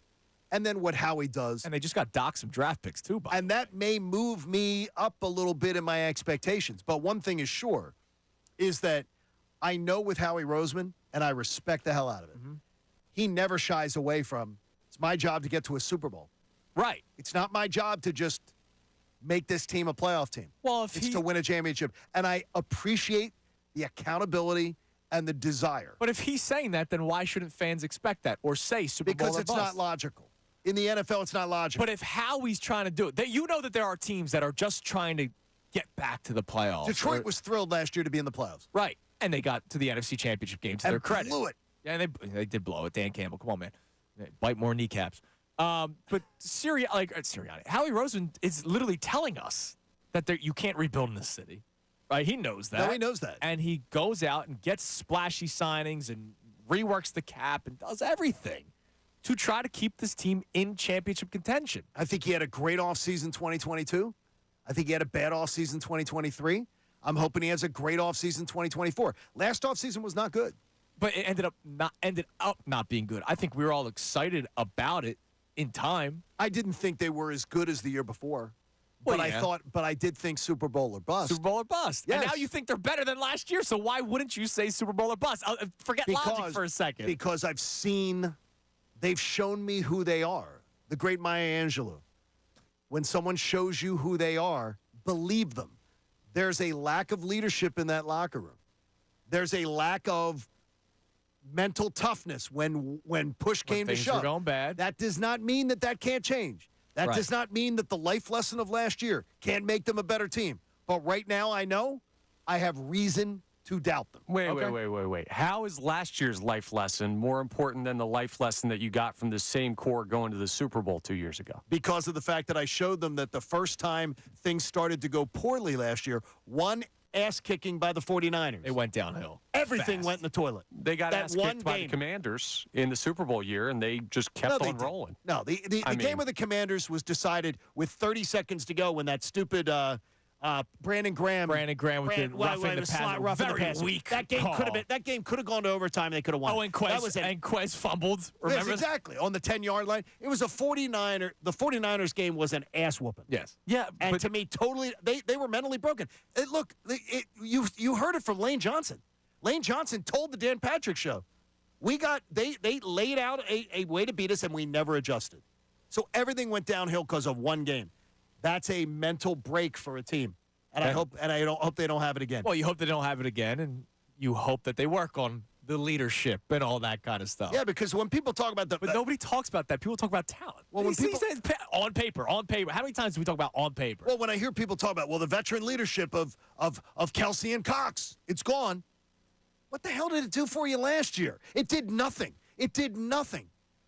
Well, then I could say the same thing. Why do you want Reddick back? I could say the same thing to that. Because I do believe that Reddick, he has an opportunity to come back. He's not retiring. Right. He wants to be here. I don't think Reddick was I got 99 problems. He ain't one. Yeah. No. He disappeared the second half of the season, too. And look, I think a lot of it was Matt Patricia dropping him back in coverage. A lot of it was scheming and everything. But again, he is down my list of problems. Okay. All right. Not even in the mix. And I don't want him to go a long-term extension, but I want him to get more money. I'd love to see it. So Adam Schefter joins us at 8 o'clock, and we'll talk about Pickett. We'll talk about the Hassan Reddick situation, what's next for the Eagles. Justin Simmons' name popped up once again by Adam Kaplan. I'm going to ask him about a trend in quarterbacks and how it might change. So you know the NFL. Yes. If you think you have the guy, you're paying him, and top dollar. Right? Jalen Hurts was the highest paid quarterback for 5 minutes. Then what? Did Herbert beat him out or Burrow? One of the two overtook it. And then the next guy, and then the next guy, and then the next guy. Every quarterback from here on out is going to be the next highest paid quarterback in the NFL unless they rework Mahomes' contract because he probably should be the highest paid quarterback. So some guy named Dante that is an editorial researcher for the NFL. Okay. From 2021 to 2022, so just two drafts, there were 19 quarterbacks selected in the NFL draft. 2 of those 19 are expected to be the starters in week 1. That's crazy number. Trevor Lawrence, and do you feel great about Trevor Lawrence right now? I feel confident that he's a starting quarterback in the NFL. Do you feel like, remember how he was talked about coming out of Clemson? No, I thought he was going to be Manning-like. Right. Manning-like, and he's I should say. Nowhere close to that right now. No, absolutely not. So he was the first pick in 2021, and then the last pick of 2022, Mr. Irrelevant or whatever, Brock Purdy. That's wild. Those That's are the a wild only number. 2 that are going to be stars next year. In this league, guys get paid even if they haven't accomplished anything. And then how does that affect your cap, right? We always talk about, oh, my God, once the quarterback gets paid, that's when you really find out if you have a good GM. Can they rework the cap space? Can they get the good draft picks? Because you're going to need a lot of youth. Will that trend ever change? Well, now that the picks are slotted, what guys are going to be paid, first pick's going to make this, second pick's going to make this, and it's not really a negotiation anymore. Right. It's a lot better to draft a quarterback and throw him to the Wolves and see what he does because you're not paying him $25 million. You know, in the past, you had to. Now you can decide when you're ready to do it. But look, I would say Brock Purdy's had a better career so far than Trevor Lawrence. He most certainly has. And he was the last pick in 2022. He most certainly has. Lawrence was the first pick in 2021 and is getting paid much more money. And I guarantee you Trevor Lawrence gets a big contract. I think even though it's been a total disappointment for him, he's going to get paid big money. They won't pass on him. I can tell you that much. They're not going to pass on paying him. So will that trend ever change? Because this is terrible right now. 2 in the last of the last 19 quarterbacks drafted are starters. That's incredible. No, that's really an incredible I'm going to number. ask Schefty if that's ever going to change because we know how starved the league is for franchise quarterbacks where they overpay when they see the slightest bit of success. So Adam Schefter joins us coming your way next to start the 8 o'clock hour. It's Kincade and Salciunas, 97.5 The Fanatic. Fanatic.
Kincade and Salciunas, 97.5 The Fanatic.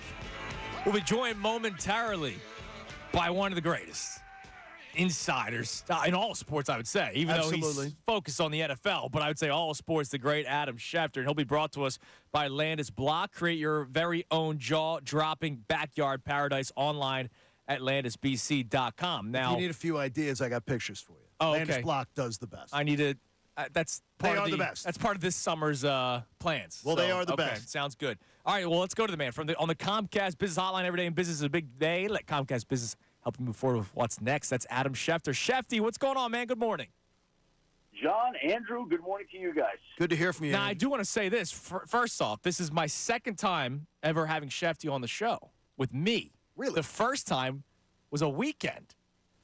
And Adam made time on a weekend? You slummed it on a weekend to come on with me to talk about the trade of Carson Wentz. Oh, that's amazing. When the Eagles traded Wentz. So I appreciate you coming on the weekend with me, Shefty. Yeah, you still owe me money for that, Andrew, but I appreciate that. Well, the checks, it got lost. You know, It's got a gift card for you don't worry. somewhere. Yeah, I'll find one in our promotions closet. Yeah. All right, Shefty, let's start things off with probably one of the bigger things that we're all waiting for, and that's the status of Hassan Reddick. His roster bonus got kicked the can down the road to April 1st. It seems like that's still just an effort to make the trade. What's the latest that you're hearing on Hassan Reddick?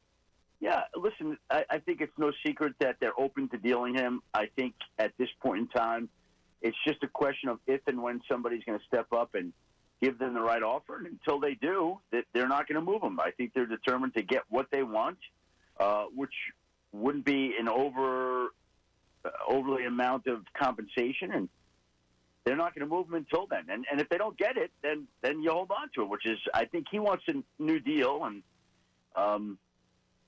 I'm sure he'd like to be traded as well. So it's probably in everyone's best interest. It just hasn't happened yet, though. Again, I think all sides are working towards it. Adam, if you believe that, when we know that it hasn't happened yet, would your gut instinct be teams aren't willing to pay the Eagles' asking price, or teams aren't willing to pay Hassan Reddick's asking price? Well, the problem in any of these situations, whether it's T. Higgins or Hassan Reddick, is there's two parties to compensate. It's the team and the player. And that complicates any deal. Now, sometimes you can get that deal done quickly, but that's always an issue in any one of these trades. Like in all these far-fetched Justin Jefferson trades that don't appear to be happening. You have to compensate the Vikings with a lot, and you have to pay Justin Jefferson a lot. And it's the same here, to a lesser extent, with Hassan Reddick. And so somebody's going to have to pay him and pony up the draft picks. So, you get a player like Jadeveon Clowney's on the market. You go sign Jadeveon Clowney, I'm making this up, to a 3-year, $30 million contract. I'm guessing. Maybe I'm a little high, maybe I'm a little low, but I'm probably not terribly far off. And you get him, and you don't have to give up any draft picks. So how does that impact the value of trading for Hassan Reddick? What does that do for a team, and what they're willing to give up for Hassan Reddick? So there's a lot of factors that play into that. If a trade doesn't happen, is it logical to think that Hassan Reddick would hold out because he does not want to play on the current contract? No. You can't. The CBA is so restrictive and punitive that players can't hold out. Now, he could show up and his hamstring could be sore. He could show up and his back's bothering him, but he's not. Holding out is the most extreme, ill-advised strategy that a player could have right now. So that I don't believe is a possibility. When you look at the offseason and how this free agency period has come, like the running backs going off the board early and everything, are there any trends you see in free agency that you think potentially surprised you as far as how teams are building? Well, the running backs were one. I mean, that was very interesting to me as to why they flew off the board. So it was very interesting. And the other one was the amount of quarterback movement. That also surprised me. If you just look at it right now, right? I mean, just think about this. Jimmy Garoppolo to the Rams, Justin Fields to the Steelers, Kenny Pickett to the Eagles, Sam Howell to the Seahawks, Desmond Ridder to the Cardinals, Joe Flacco to the Colts, Gardner Minshew to the Raiders, Sam Darnold to the Vikings, Drew Lock to the Giants, Jacoby Brissett to the Patriots, Mac Jones to the Jaguars, Kirk Cousins to the Falcons, Russell Wilson to the Steelers, Jameis Winston to the Browns, Marcus Mariota to the Commanders, Tyrod Taylor to the Jets, Mason Rudolph to the Titans, Mitchell Trubisky to the Bills. Like, that's a lot. And free agency is a week old. And you knew all that off the top of your head, right, Shefty? Correct. Yeah, it's amazing. Now, speaking of Pickett. That's the lack of life that I lead. Yeah, exactly. Awesome. Now, speaking of Pickett, Shefty, why Kenny Pickett for the Eagles' radar, and why not Justin Fields, which has been a name that was discussed a lot in the week leading up to here in Philly? Well, I think that Kenny Pickett really wanted to come to Philadelphia and helped drive it to Philadelphia. And when he went to the Steelers to let them know that that wasn't an organization that he wanted to remain with, I think the Eagles were front and center for Kenny Pickett. It just kind of like was something that he wanted, and when it was brought up to the Eagles, they wanted it, and that's sort of what materialized. Justin Fields never came up with the Philadelphia Eagles, to my knowledge. Maybe they looked at it. Now, what would be interesting is Pickett enabled the whole Justin Fields thing to happen, because if Pickett was willing to stay there and fight Russell Wilson for the job, and they would have had Russell Wilson and Kenny Pickett, they wouldn't have traded for Justin Fields. But once Pickett wanted out, and once they were able to accommodate him, that created another opening, and that enabled Justin Fields to be sent there. Adam Schefter, ESPN NFL Insider, joining us on Kincade Salciunas. With Huff coming in, C.J. Gardner-Johnson coming back, is this the vision of a defense you believe that is Vic Fangio's vision, Howie Roseman's vision, a collective vision? And where does Nick Sirianni, you think, fit into the shopping spree? Well, I think it's absolutely a collective vision. And I think Howie Roseman becomes the lead grocery shopper, but he doesn't go without adding things to the list. Like when I go to the supermarket for my wife, you know, what do you want me to get? You got creamer, milk, eggs. Oh, okay. And then I add this and that and this and that. And I kind of feel like that's the way they probably do it here a little bit, right? Vic says I could use, you know, a corner. I could use a safety. I could use a pass rusher. I like this guy, I like that guy. Howie goes to the market and he brings home, you know, Bryce Huff and Chauncey Gardner-Johnson. This is what he brings home. Now, maybe Vic would have liked, I don't know, Danielle Hunter, but it wasn't on sale. And Bryce Huff was at a fair price. And so, yeah, those are all good analogies, and I do think it's a collaborative effort. And I'm sure Nick does have some say, but it's a whole team effort here with Howie going out to buy the groceries. Speaking of Nick Sirianni, it's been talked about, but I should also say reported on locally here that Sirianni and Jalen Hurts, their relationship needs to be nurtured a little bit. Have you heard anything about a disconnect between the head coach and franchise quarterback? I have not, but what I would say is anytime you come off the kind of year that the Eagles did, where you lose as much as they did down the stretch, where you go through everything that you did, I guarantee you people don't like each other as much. You know, like it's just that's a natural byproduct of losing. So it's you know, I don't think that that's surprising. I don't think it's unusual. And I guarantee if they had the kind of season this year that they did 2 years ago, I guarantee that their relationship will be a lot better. I know you've been in and out of locker rooms in the NFL for like 30 years, and you are a guy who understands how that dynamic works. Yeah. I wonder when people say, well, Kelsey's leaving, Fletcher Cox now retires, that, wow, the Eagles and their veteran leadership. I questioned the veteran leadership during the 1-6 tailspin that ended last year. How big is veteran leadership for a team? And more importantly, do you think it's overhyped or maybe understated? Overhyped to me. I mean, I think it's important that you have some guys that you turn to, absolutely. But, again, I'll just come back to this. If they open the season and rip off 4 straight wins and they're 4-0, nobody's going to mention that they miss their veteran leaders. And if they go 0-4, everybody's going to mention. I think, to me, it's always something that you can fall back on when things aren't working. And it's something that, to me, gets overrated, overstated when you are winning. I don't mean to simplify it. I really don't. But to me, it's really as simple as winning and losing. Does that leadership enter into that? Sure. It's one of many factors. that contributes to whether a team wins or loses. But if a team is winning, that's the best deodorant there is. Nothing else smells very much. So winning, it just takes care of everything. It really does. Adam Schefter joins us on the Comcast Business Hotline. Adam, before we let you go, yes. I'm going to take a step outside of Philadelphia here and ask you just an overall NFL question. So I saw a tweet yesterday from somebody that's part of the NFL research department, and in 2021 and 2022, combined, there were 19 quarterbacks selected in the draft, and only 2 of those are expected to start in week 1, and that's Trevor Lawrence and Brock Purdy. So quarterbacks are always the highest paid player on the team for the most part. I know Geno Smith took a lesser deal with Seattle, but for the most part, it's once the contract's up from their rookie deal, they're going to get paid big money. And a lot of times, players haven't really done anything to get that money just yet. Will that trend ever change, or is the NFL just so starved for a franchise quarterback that if you just show a little slight chance that you could win something, that they're going to get paid all that top dollar, even though it's going to affect the cap, it's going to make building a roster much more difficult? Or will there ever be the time where quarterbacks start making less money and teams just move on to the next guy? No, they'll never make less money. The price on these guys is only going up and has continued to just go up. That as has the price of all players, with the exception of maybe running backs, where there's been a dip and then something of a resurgence this offseason. But, is the price of groceries going to go down? No. Is the price of real estate going to go down? No.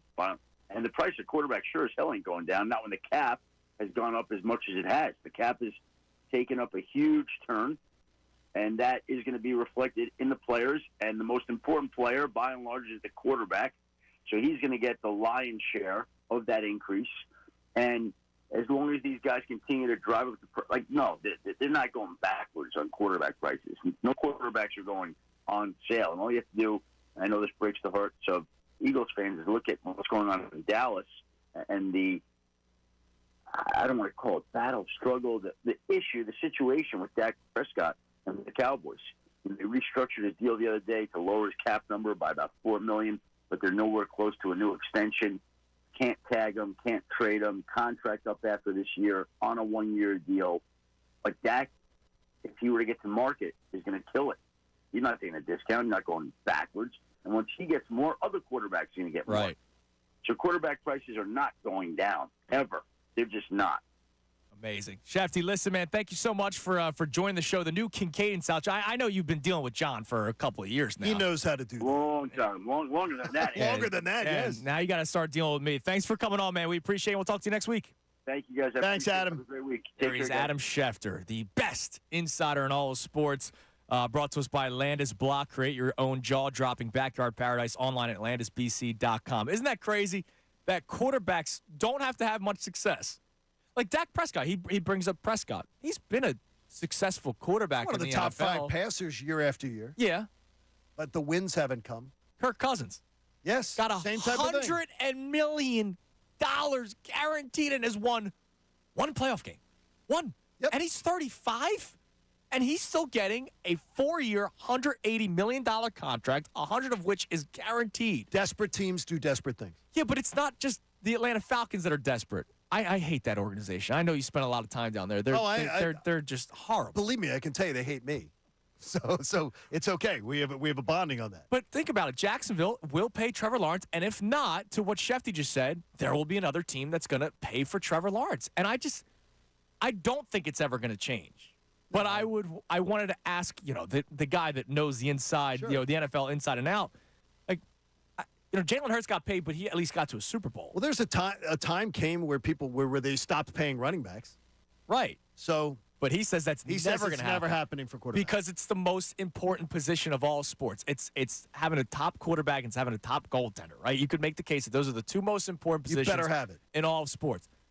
But sometimes, like Justin Herbert, has not won a overhyped freaking thing. Yes, I think he's going to do well with Harbaugh. He might. They're going to put a running game in. They're going to put a play. But Harbaugh didn't pay him. The Chargers organization paid him before they brought Harbaugh over. But he wanted to. Harbaugh wanted to go there because of Herbert. Right. It's just, it is amazing. Like Connor. Gotcha. Daniel Jones got paid a ton, way too much money. Right, the guy stinks. But they made a playoff game, right? And they beat the Vikings. So it's like, oh, well, we can't let this guy walk. Here's the baseline of this. NFL franchises are not as smart as they lead you to believe they are. They have no clue how to evaluate quarterbacks. They just don't. It's been like you can tell by the people they're paying. No one has any idea what's going on. You have a couple guys that look like they're bona fide star players, and outside of maybe 4 or 5 guys in football, everything else is a crapshoot, and they want to make you believe that they're paying the right guy, but nobody knows. And I get, like, if you think you have a chance, you got to keep the guy around. But think about this. The Chargers think they have a chance with Justin Herbert. So they made him, for a couple minutes, the highest paid player in the NFL. Because they think they have a chance with him. Not because he's done it. No. Not because he hasn't proven squat. Justin Herbert's not proven a damn thing. I think the skill set's there. I think he's going to. Of course it is. I think he's going to thrive under a good coach. Of course. That actually puts a running game in place, creates a competent offensive line. If he was playing behind the Eagles' offensive line with these Eagles' weapons, he'd be a 4,500, 5,000-yard passer. I am completely convinced. But he hasn't. He doesn't, exactly. And he got paid a ton of money. Yep. All right, because Schefter was on at 8 o'clock, we normally do this right around 8:05. It's today's headlines with Connor Thomas. Today's headlines with Connor Thomas. Oh, yeah, we got an intro in a bit now. It sounds like a radio show, damn That's it. funky. Yeah, I picked the music myself. A little funky.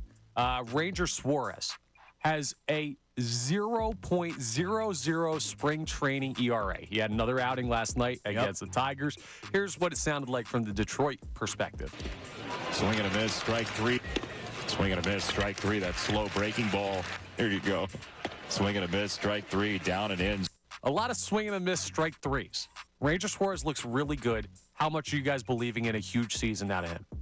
Big time. Big time. Yeah, I think everybody is because of how important it is that he has had a full spring training, no visa issues, no injuries, no World Baseball Classics. He's a part of the rotation. I thoroughly expect at some point in the year he goes on the injured reserve to, he seems like that guy. But I don't think it's going to be a problem. I think he's going to have his best season ever. But I think he qualifies for a Gold Glove this year. Ooh, that'd be great. That'd be nice. The last 2 years he could have won if he qualified, and he didn't. So I think he pitches enough to qualify this year. All right, a big year from Ranger coming up. Also, we've got the opening day starter named for the Braves. I know I've mentioned it on the updates, but you guys haven't talked about it. Here's what it sounded like the last time Spencer Strider threw at Citizens Bank Park. Castellanos, high fly ball, way back, goodbye. Not only Citizens Bank in his season. Oh, the season ended for them? The season ended for the Atlanta Braves. 2 years in a row. Who would have guessed? But he does tend to pitch much better against the Phillies when it's not October. Yeah, in the regular season. So maybe we all dress like it's Halloween or something. I'll tell you for what. opening day. No, you know what? Let him feel comfortable again. Yes. So then come playoff time, he pees his tight pants. He can't feel comfortable in those pants. And Connor, you'd be able to comment on that. I mean, you and him have very similar Like, dude, style. there's no way you're comfortable in those pants. Like, I wear the skinny jeans every once in a while, and we have the baby gates in the house, right? I try to lift my leg over And the you can't baby do gate. it. I can't do it. Imagine trying to do a wind-up. It's amazing. I don't know, man. Tight pants are in. But bottom line, March 28th is going to sound like October at the bank. So I'm looking forward to that. And then, of course, we got to get into what you guys started the show with, and I got to pick my side on this one. You and I kind of see things a little bit differently when it comes to how fans should look at it going into the season. I do believe that what we have in this town, it has devolved into pom-pom shakers and the ultra negative. And I feel like there's not enough people standing on the island where I reside. It's way too logical. But are we supposed to be logical as fans? Like, I don't think fans are supposed to be logical. Connor? I got to say, man, fans are not supposed to be logical. And, John, I know you can be, but, like, I think you are the strong outlier when it comes to the way people approach sports. I really do. Yeah, there are people who lean more your way, but ultimately, at the end of the day, Dude, I think come Sunday, 1 o'clock, 4 o'clock, 8 o'clock. 80% of fans are just like what Andrew's talking about and what I'm like. You're all in. You want the team to win. You want it to be SB or B. You want this team to shoot for the stars. Dude, the Eagles are losing every Tuesday, and then come Friday, they're winning. See, now I got to tell you, on a daily basis, I don't hear that on our station from our listeners. I don't hear that at all. I don't hear the but people would rather have the blind optimism. I think the pom-pom shakers are in the minority compared to the vocal critics. But I think that people could would be our rather have format. fun. People would rather have fun than We all be want to logical. we all want to have fun. You can have fun and be logical. Yeah, but we're having more fun. Your fun is a lower level of fun, which is okay. I would much rather be logical and do it and say, in my head, I know what to expect. You have fun light. We have a lot of fun. That's pretty much how it is. All right, so here's what we're going to do. We're starting something today. It's the first week of the show. But this is something that we want to try to do every single Wednesday, a game. And it's based off of something that you did when a legend was in the building, a couple months ago now? Yeah, and I did it for like 25 years. And, dude, I was driving the car listening to it, and I was cracking up. And then when we found out that this was going to be a show, one of the first things I texted you was, hey, could we do this every single week? Now, we hope to be able to do it. I'm not promising every week, but we're going to do our best. Oh, damn it, it's going to be every single week. We're going to have fun. So we'll explain what that game is next. Don't be next. so logical. And it'll be your chance to get a spot in Knockout, Flyers tickets, and we got NASCAR action at Dover, John. Really? In the prize closet. It's Kincade Salciunas right here, 97.5 The Fanatic.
It is 8:30 on Kincade and Salciunas. By the way, I want to remind you that we have Knockout coming up 1 week from today. 1 week from today, the Sixers will play the Clippers Wednesday, March 27th, and then we will play Knockout on the court afterward.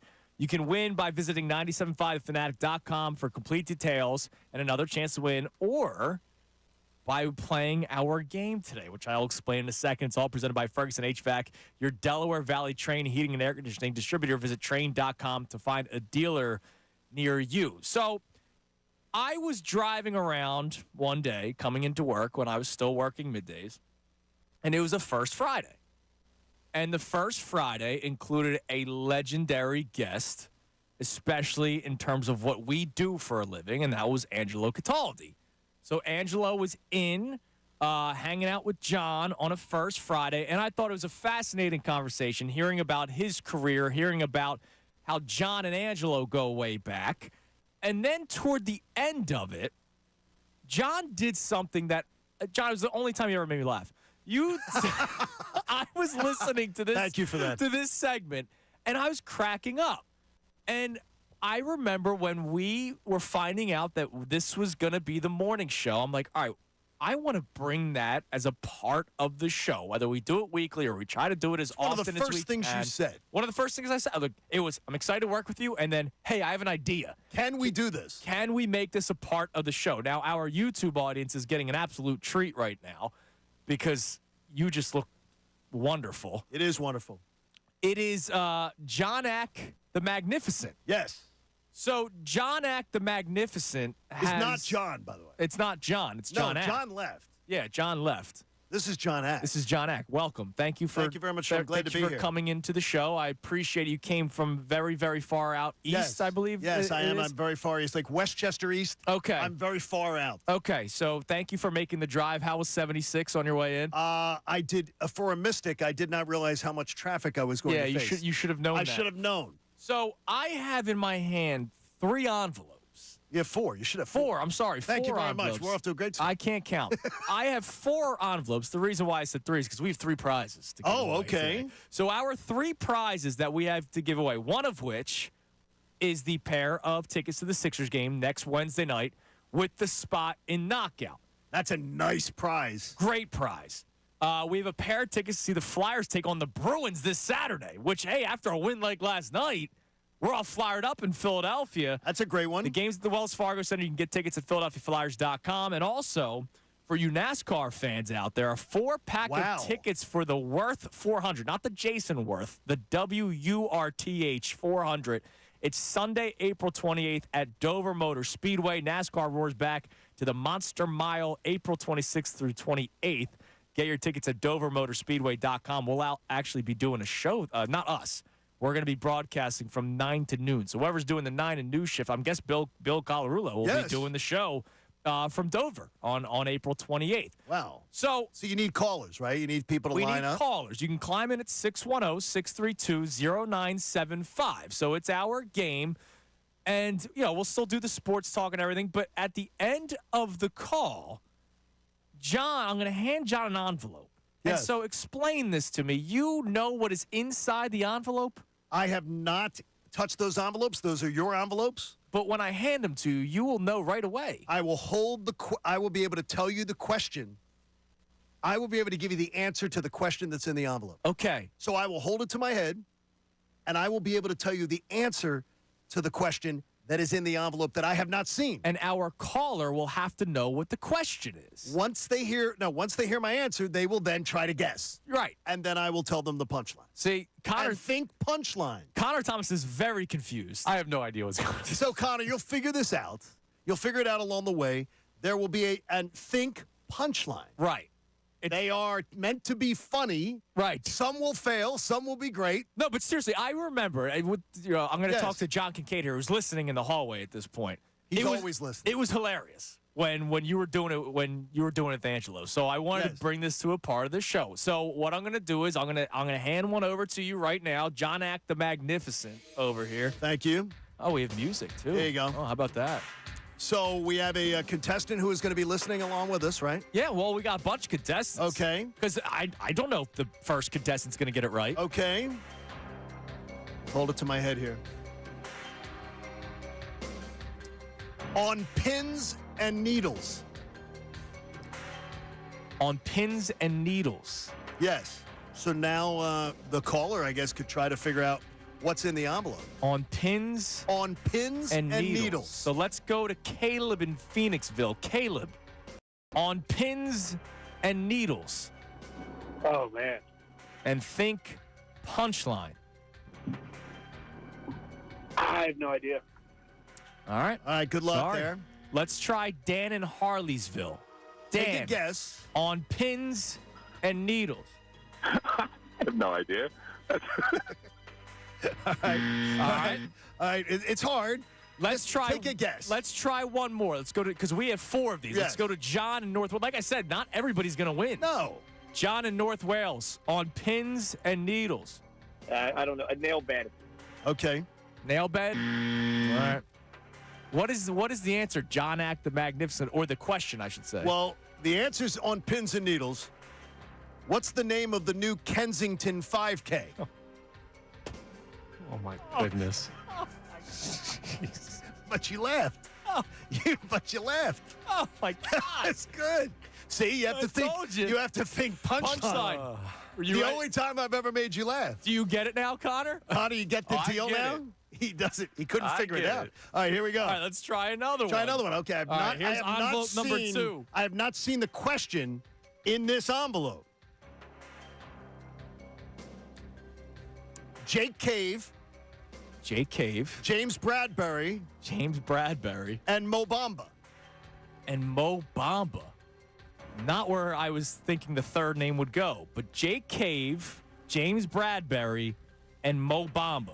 People can guess along. All right, let's go to Ryan in media. Ryan, do you have an answer? Oh, he dropped off, chickened out. Let's go to James. Let's go to James in Levittown. James, you're on the Fanatic. Let me see. Jake Cave, James Bradbury, and Mo Bamba. Who should be shipped out to City Quickies? Okay. Oh, he's gonna rip it open. Not a bad thought. I'm gonna see. put you on hold just to see if that could be correct, because I don't know what these are. Only John Ack the Magnificent knows. Jake Cave, James Bradbury, and Mo Bamba. Name 3 other players Torts would like to bench. Okay, I like that one. I think he should be a winner. Because he sort of had the idea. That counts. All right, that James, counts. That's good enough. So James in Levittown will win the pair of tickets for the Sixers-Clippers game, which is 1 week from today, and the spot in Knockout, presented by Ferguson HVAC, your Delaware Valley Train heating and air conditioning distributor. Visit train.com to find a dealer near you. All right, so we got 2 more. We got 2 more prizes and two more on. There you go. Get ready to cringe, Connor. Oh, God. Ready? Oh, my goodness. All right, get ready. Seinfeld, Game of Thrones, and Rob Thompson. Seinfeld, Game of Thrones, and Rob Thompson. Let's see if anybody can Let's guess. go to Jason. Jason, you're on the Fanatic. All mediocre. All right. He says guesses all mediocre. I disagree, but let's see. Let's see. So Seinfeld, Game of Thrones, and Rob Thompson. Name 3 things famous for horrible finishes. All right. So does that count? I say yes. Okay. It's the first time. Let's do that. We'll give it to Jason. We'll give it to Jason. Yeah, Jason gets the pair of tickets to see the Flyers and Bruins this Saturday at the Wells Fargo Center. You can get tickets at PhiladelphiaFlyers.com. All right. If someone gets the last one, I'm going to be impressed. Okay, we got one more. All right, that here we one go. wasn't too cringy. I like that All one. right. Squid Game, North Korea, and a Wuhan lab. Oh, God. Squid Game, North Korea, and a Wuhan lab. I'm sure this is nice. All right, let's go to Dark from our YouTube channel. Oh, All right. okay. Hey, Dark. What's up, Dark? Oh, my God. Squid Game, North Korea, and a Wuhan lab. All things that were relevant in 2020. Well, let's see here. Let's see. We'll Open it up. We'll put them on hold. All right, let's see. Squid Game, North Korea, and a Wuhan lab. What are 3 things less dangerous than a Fanatic staff meeting? Oh, wow. Connor? Oh, No Connor. comments. No comment. Thanks for the call. There you go. I was So getting there the buzzer. We're going to move on. He's moving on. Yeah. You like that one? I thank Pam, Aunt Pam, as we call her here, Pam Chestnut, for the fine loaning me the hat. It's a nice hat. It is it's that the Eagles championship parade sort of celebratory St. Yes. Patty's Day hat. But there it is. Connor was not ready for the first one. 3 things less dangerous. And I could say neither was I. Or the last one. That was awesome. Or the last one. So John Eck will return. We just don't know when I'm able to get back. Well, it's a long commute. It is a long commute, and you try riding a camel down 76. Oh, I'm sure that is It's very different. Not It's easy. different. It's terrible. All right, here's what we're going to do. We're going to reset because God knows that we need it. You can climb it at 610-632-0975. You can also text in at 610-632-0975. We'll reset what our main topic was today, but also Scott Lauber joined the best show ever yesterday. And this music actually freaks me out because I hate what he had to say. He talked about Bryce Harper and the back. This music is eerie. We'll talk about that next right here at Kincade Salciunas, 97.5 The Fanatic. Bob Cooney with 76ers head coach Nick Nurse. You have to stay in the moment, especially with this group, what's going on. Yeah.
And it is once again Kincade and Salciunas. Welcome back, John. Thanks for coming back. Yeah, I took John Eck left. Yeah, John Eck left. He's back on the 76. Yeah, poor Connor in there, being the great producer that he is. Yes, he is. Well, could that game be a little hard? Yes, it could be. It could be hard, but it's also not just about the game, Connor. I understand. It's the entertainment value. It's about terrible humor, too, Connor. Right. That's sometimes, you laugh at things. Yes. That's what comedy shows I are. laugh. Aren't comedy shows all about that? Exactly. You laugh You're at treating me like my arms are crossed back here, and I'm Not, just not everything has to be. There you go. bah humbug. Not everything has to be PC these days. You got it. All right, so here's what we've talked about so far today. And in a couple of minutes, we're going to play you something from Scott Lauber. It was kind of, concerning. Yes. But we opened the show talking about fandom and what your mindset of a fan should be. Now, you're on an island in this show because Connor agrees with me that fans should be not thinking of things logically at all times. The Eagles are going to be very good this year. Why would you cap yourself at, they're going to be really good, hope they win the division, when they're not a team like the Houston Texans last year or the Cleveland Browns last year, right? This is a team that we had Super Bowl expectations for last year. They fell short of it, and the roster, you would agree, is better than what it was last year. So why wouldn't you sometimes put logic aside and go, you know what, screw it. Let's talk Super Bowl. No, I think it's how you look at life. I mean, there are the guy who believes is Super Bowl or bust every year. Yeah. Is the same guy who thinks his 9-year-old son is going to be the next Zach Wheeler, is going to be the next Jalen Hurts. Cooper turns 2 tomorrow. And puts him in because they don't set realistic expectations on anything. I put realistic expectations. And in my fandom, I find that it makes it I definitely am to me, I get less stress out of being a fan than other people. Yeah, but I'll see stress people is that being a fan. That's a part of it, man. I see people around this place who cannot talk after an Eagles loss. Oh, yeah. They stomp around. They're upset. I don't understand that. Hear them tonight at 6 o'clock. Now, I can be pissed. I can be pissed at what happened, but it's not going to destroy my Monday if that happens. I got you. And so I think the guy who sets his expectations of it's Super Bowl or bust, that's what happens to them. Yeah, but that's part of the fun. No, that's not fun to me. Misery is fun. No, misery is not fun. When it comes to being a sports fan, it's all a part of it. I don't think misery is fun. Let's face it, we've experienced more misery than joy. We have absolutely had more misery than joy. And you would say you've had fun being a Philadelphia sports fan, correct? I have. But there is what is good is that I have seen sustained excellence. Okay. A quarter of a century of sustained excellence from the Eagles, where they're in the mix all the time. Ever since Andy arrived in '99, things have been different. I have seen sustained runs by the Phillies, and I believe we're in one now. Yes. That still has many years to go. I see an open window of opportunity. The Sixers are the one, to me. The Flyers are the one. They're the ones that cause you more pain because they never have delivered on promise. Well, and the Sixers have been more pain because they've been close, right? No, they've never been close. Well, they're contenders. The Flyers haven't been contenders the last No, Sixers are the Dallas Cowboys of the NBA. Oh, this is going to be a big fight between you two. The Sixers are the Dallas Cowboys of the NBA. I don't disagree with that. Talked about over and over again, always talked about, never delivering. But at least they're always trying every single year to rebuild a roster. Dallas tries too. Cowboys try too. Sixers have been that team. I mean, to not get out of the second round for 23 years. Oh, no, it's terrible. No, it's an abomination. It's terrible, especially when we're a major market and we talk about all this kind of stuff. I understand that. If you think about it, it's almost parallel with the tenure of Andy Reid in this town. Like from when Andy Reid started to where we've been and to where we are. And the Sixers in that time haven't gotten out of the second round. Yeah, they haven't gotten to the second round. And what do? We criticize the Eagles like hell. Well, Eagles are a different beast, but people are critical of the Sixers. No, they are, but there's also the people wanted to trade Joel Embiid the last 3 years. See, I don't buy that. Like, I don't buy that. You talk to people every day. Yeah, but I don't buy it. I believe that is the lunatic fringe. Dude, he is the most disrespected athlete in this city. I think Joel it's Embiid. lunatic, most disrespected athlete. I think it lunatic fringe. The people who say want to trade Joel Embiid. Man, the amount of people after last year that wanted to blow it up and do another tank and start all over again, trade Joel Embiid, build around Maxey. I heard it for months. Well, I don't And then he scores 70 against the Spurs, and it's, well, wake me up when they get to the playoffs. Like, nobody can enjoy themselves anymore with the Sixers. It's ridiculous. Well, if 23 years doesn't suck the joy out of you, I don't know what does. Well, then how come the Eagles, who it took until 2017 to win a Super Bowl? Because they've been to 3 Super Bowls in that same time period since the Sixers have left the second round. Right, I'm saying 27, but going up to 2017, everybody loves it. I mean, you should have fun with all these teams. You can have fun, and people can have fun if they don't think that the team is wetting their pants. Last year, the Eagles season, last 2 months, was not fun. No, it was not. It wasn't fun. Up until then, it was sort of an agonizing start. Even though they were good, it was angsty. But they kept on finding ways to win. But if they were 10-1, and I think I've heard you say it, I know I've said it many times. If they were 10-1 last year, not coming off a Super Bowl loss, it would have been taken completely differently. Oh, absolutely. That we wouldn't have been as nitpicky. We would have been like, look at this tough, resilient team. Because they always find a way to win. We were looking for cracks in the armor every single week. The other thing that we've been reacting to a lot today has been the Flyers win yesterday. Well, I lied to you. We haven't been reacting to the win. We've been reacting to this healthy scratch of Sean Couturier, which you were very much in favor of because of his struggles. And let's play Couturier one more time, Connor. So Sean Couturier yesterday was asked about the healthy scratch before the game, and we both didn't like his answer. Like I said, I control what I can control. It is what it is. We move on. Have you spoken with Couturier about this yet or no? Somewhat, but doesn't matter, honestly, what I think. Got to leave my ego aside, I guess, and hopefully the team finds a way to get a win here tonight, and I can get back into it soon. You were the last guy off the ice, and I know you're a pretty driven worker, but how much is this driving you even more? Yeah, it's tough. I feel I've been putting the work in for a while. I know I've been struggling, trying to work on my game, so definitely frustrated the way I've been treated around, I guess, but lately, but it is what it is. Yeah. First 30 seconds of that clip, we have no problem with it. Absolutely. It's when he starts bringing up the way I've been treated around here, which I can't understand. You were just made captain. They showed you the ultimate respect. They threw bouquets at your feet. They talked about what a great leader you are and everything like that. When you score 1 goal in 27 games, suck it up, Buttercup. Seriously. Suck it up and you go, I'm going to take this night to regroup, and then I'm going to get back out there, and I'm going to kick some butt. So we go from the official captain of the Flyers. Starting the next segment, we're going to play something about the unofficial, I would say he's the captain of the Phillies, Bryce Harper, but some concerns about the back. I expressed my concern a couple days ago to you, and when one of the beat reporters of the Phillies talks about it, brings a little bit more concern to me. So we'll play that for you next. We'll react to it. Also, in the 9 o'clock hour, next segment, we're going to play some of Adam Schefter because we had Schefter on at the start of the 8 o'clock hour. We grabbed about the 5 best minutes from it. We'll replay that for you next right here. Kincade Salciunas, 97.5 The Fanatic.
on this beautiful Wednesday morning. Kincade and Salciunas. Want to let you know about Basketball Mayhem. The tournament starts tomorrow, even though technically it started last night. We'll talk about that later on, and I have a crazy betting trend to give you. Visit 975thefanatic.com to test your college hoops knowledge in the Basketball Mayhem contest.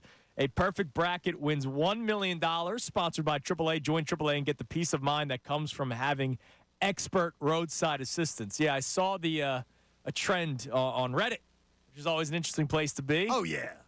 Very logical, always factual. Yes. Well, the last 4 years, there have been some major upsets. Yes. And I'll explain the thought process later on this hour. Anything you can help me with. Yeah, I mean, it's tomorrow's big day. You got to start going to your apps or your sports books, man. That's 2 days in sports. Yeah, here we go. I'm going to be at Parks tomorrow and Friday, too, to watch the early games. I'm looking forward to that. So anything you can do, and I got my Bet Parks app, but anything you can do to help me and the listening audience, that's great. Okay, I'll try to help you out. Now, coming up at 9:10, so about 8 minutes from now, we will replay some of the best from Adam Schefter from earlier today. He joined us to start the 8 o'clock hour, and we'll run back about 5 minutes of it coming up at 9:10. But before that, two things about the Phillies that I want to get into. Earlier this week, I addressed my concern with Bryce Harper in the back. He got scratched. We might not see him again the rest of spring. Oh, no. It's stiffness and all this kind of stuff. And look, I understand. I'm not like worried that he's going to not play 120, 30 games this year. But he's been dealing with back stuff for a couple of years now. And his swing is so powerful. I mean, Connor, you see, he like uncorks himself every swing. Yeah, it doesn't look healthy. 0-0 count, 3-0 count, 0-2 count. Like he doesn't shorten up. No. Right? And he's not getting cheated. No. He swings, and he swings hard. Not that he's always swinging for the fences. He just swings hard. He's got a violent swing, which could lead to some back issues, especially if you're already dealing with it. So Scott Lauber joined the best show ever yesterday and talked a little bit about the Phillies' best player.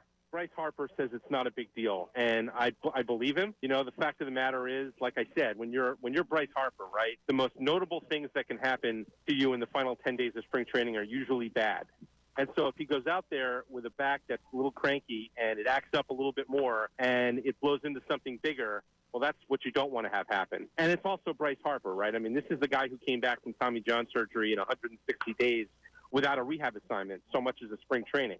So if he doesn't get another single at-bat in spring training, I think they're fine with that as long as he's healthy. Now, having said that, he has a back problem. He's had a back problem since 2020. For, I think, the rest of his career, he's going to have to manage that. If that means taking a day here or there, if that means, backing off when he would ordinarily want to play, I think that he knows that from time to time he's probably going to have to do that, take a step back in order to move forward and not have this thing blow up into something that you don't want it to be. That's concerning. It's very concerning because he's got 8 years left on his deal. And I've said it before, I do believe the last 2 years of that deal, he's not going to be Bryce Harper.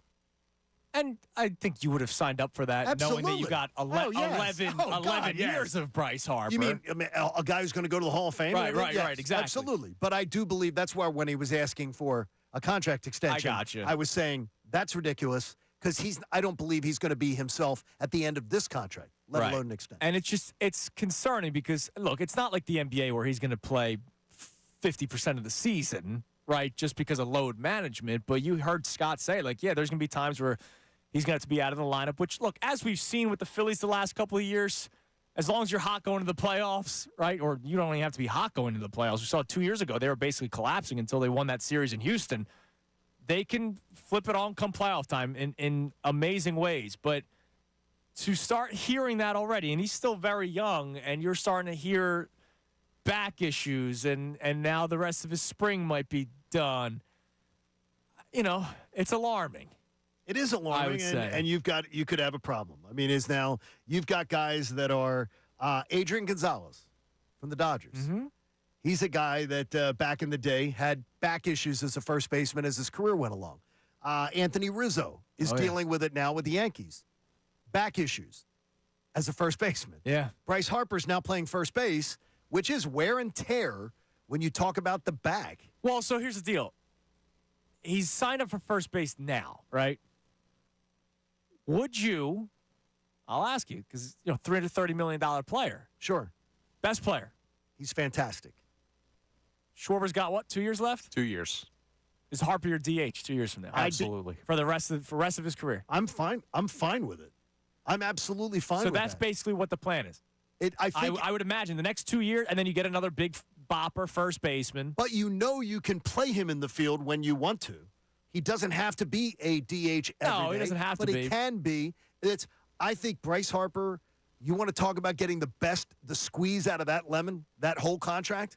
Absolutely. A move to DH within 2 or 3 years would be a potential blessing for both sides. Now, do you think they do that, Connor? Like, it's Mr. Locked On Phillies podcast over here. I love that. I subscribe. Did you? No, not yet. I don't. You better I don't subscribe. support the people I work with. Okay. A team of me. Is that the move for the Phillies 2 years from now? I think it almost has to be. The only thing that stops them from doing that is if he plays up to his ceiling as a first baseman. If he's a Gold Glove first baseman, forget the back. Get him a bacchiotomy and play him at first. A bacchiotomy? Yeah. Did you learn that at Oxford? Yes. Your semester at Oxford? Yeah, that's the Merriam-Webster word of the year this year. Good. Wow, nice. But no, if he plays Gold Glove first base defense, you almost have to play him there and take your chances.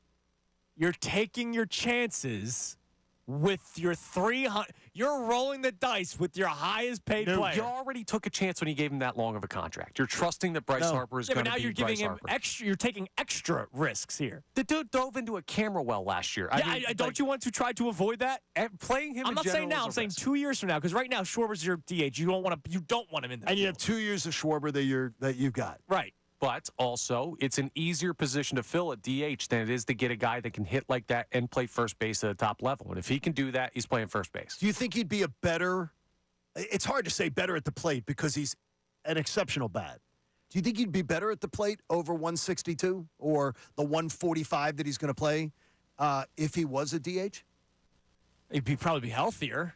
I think he'd be healthier. Yeah, but it's so hard to know because some guys like to play in the field to stay locked in. GT Realmuto says that.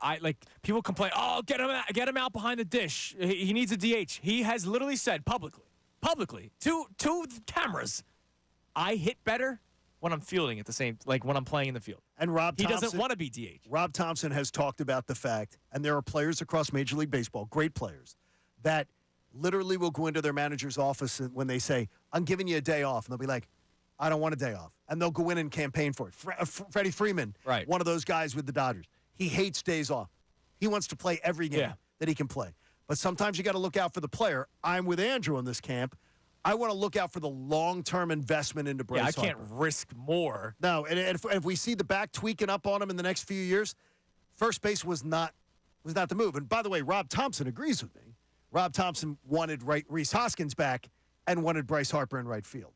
He said it. He put it in the universe. But Bryce and the higher-ups. Bryce wanted to play first base. Which, hey, if he plays Gold Glove, like Connor said, then it worked out. Now, another Phillies thing, and we've talked about this a couple of times, and we'll play this Adam Schefter stuff in a few minutes. A blurb from Matt Gelb's latest story about Johan Rojas. Center field is the focus. There could be a verdict later this week, manager Rob Thompson said. The club, according to team sources, is still leaning in Rojas' direction. There are arguments for keeping Rojas and for demoting him to AAA, and all of those scenarios were discussed Tuesday morning. No decisions have been made. The Phillies will continue to monitor Rojas' at-bats. He chased some pitches in 4 hitless at-bats in Tuesday night's scoreless tie with the Tigers. He's hitting 156 this spring. I'm leaning to playing him AAA to start the season. I am not. I'm also not. Okay. I want him to play this team. What are you saying a month from now if he's still hitting 156? I already said I want to give him 2 months. I'll give him to Memorial Day. And then what are you going to do? Send him down? If he needs time away, he needs time away at that point. All right. But I would absolutely say give him till Memorial Day. You have an easy schedule in April. You better take advantage of April. And his defense saves runs. Oh, so does Christian Pache's.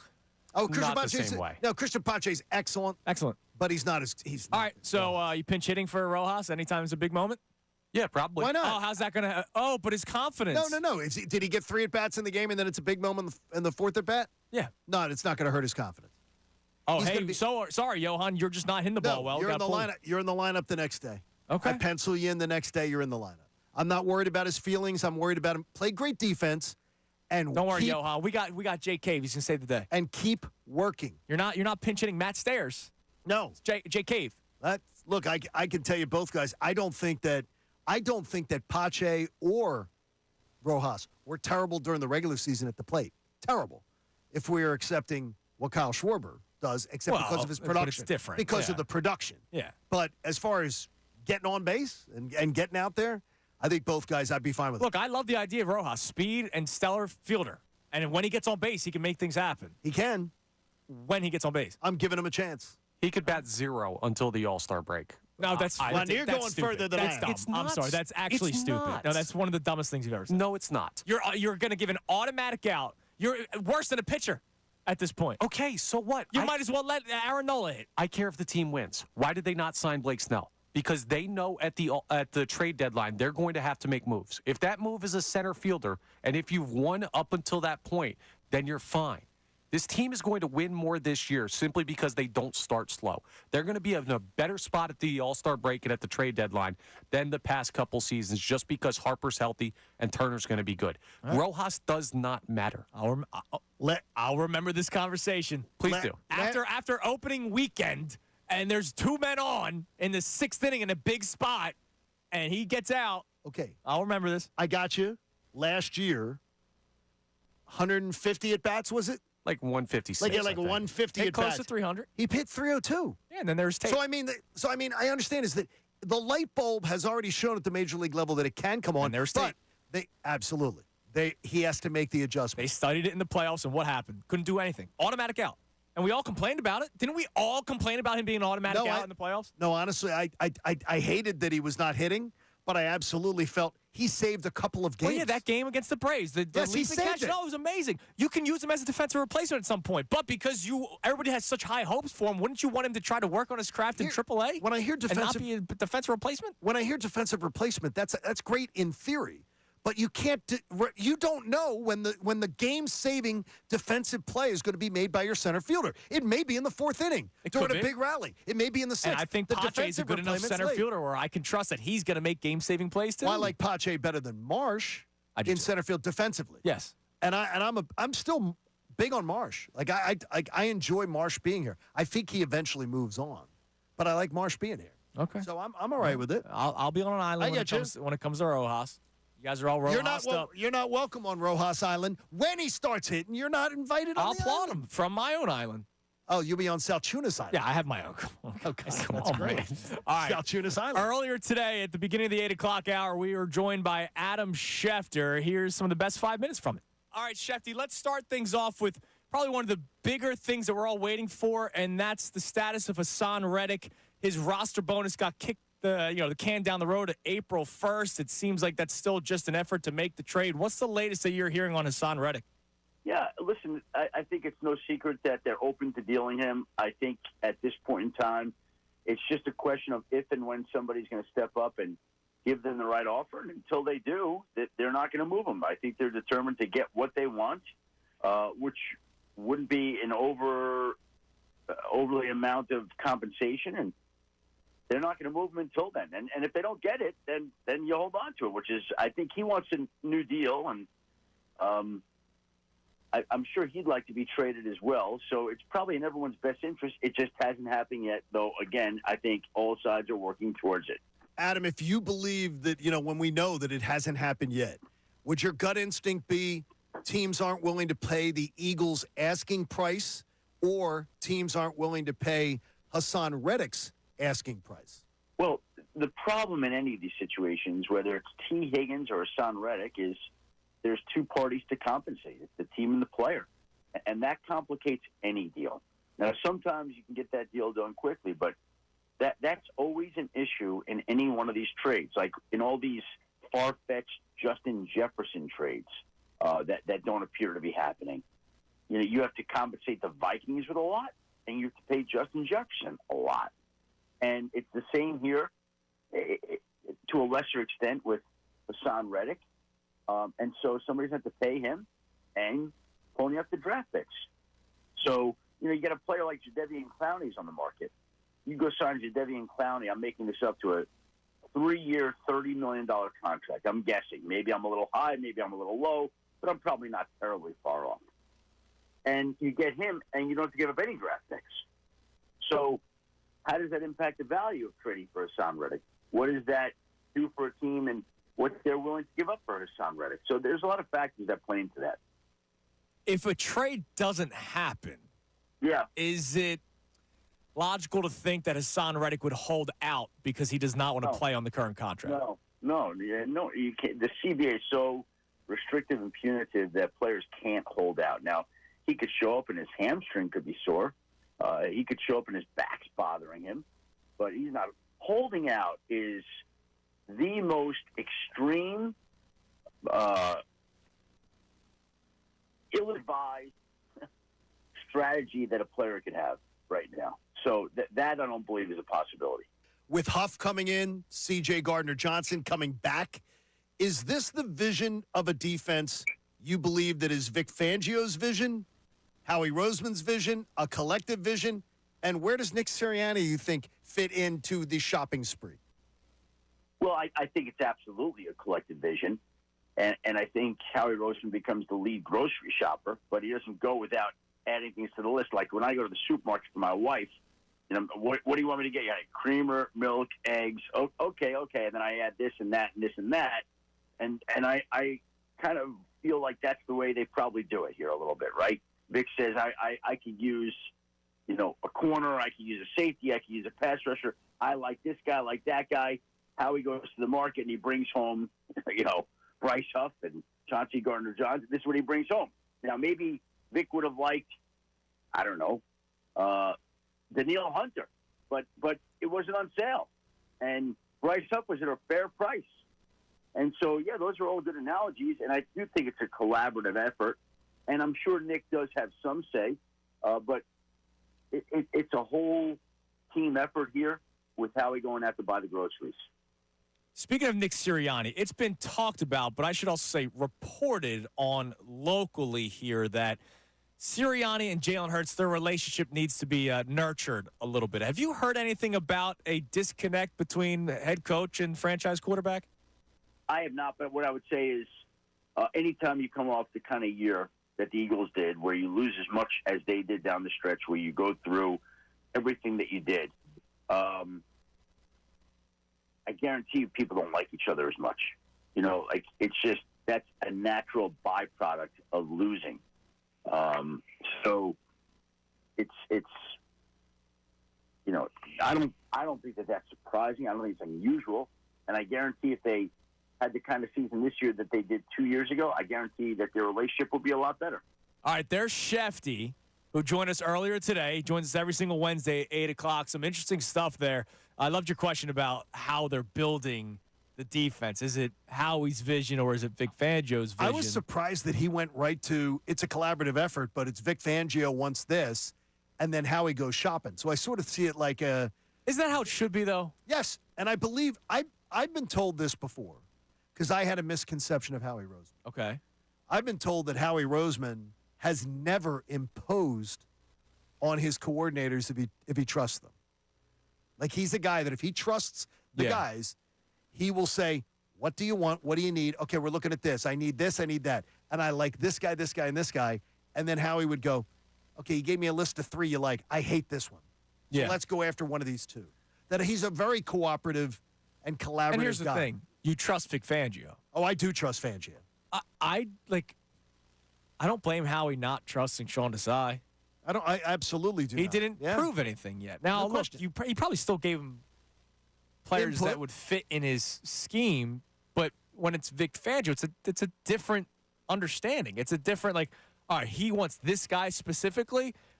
I'm going to go after it because this guy's been in the league as a defensive coordinator for 20-plus years, whereas Sean Desai, with all due respect, you still have a lot. You don't have that resume. Well, we started talking today. We started talking today about the Simmons thing. I'm a believer that if they go out and sign Justin Simmons and don't bring back Hassan Reddick, at least temporarily, I'm going to be pissed off because I would rather have Hassan Reddick back than have Simmons come in here. That's just me. Right. I want Hassan Reddick too, but if it is Vic Fangio's decision, Vic Fangio may be the one. He may He's be the guy one that's the guy calling the defense. And he may be the one that has pushed to move on from He could be. Hassan Reddick. He may say, this isn't the kind of guy that I want in my scheme. Interesting stuff. All right, coming up next. You said something to me, or you asked me if I watched something last night. Yes. And I could not have said no fast enough. You said it faster than Nick Nurse to Bob Cooney said yes. I don't think you finished asking the question. And I said no. I'll tell you what that is next. And I have a betting trend that I will keep FCC appropriate. That goes into college basketball because the tournament starts tomorrow. So if you're making your brackets today, or if you're heading over to the sports books or going on to your apps and you're making some picks, I may have some insight for you. I know Connor needs to know. Have to. I'll explain what that is next. Kincade and Salciunas, 97.5 The Fanatic.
Live updates, press conferences, insight.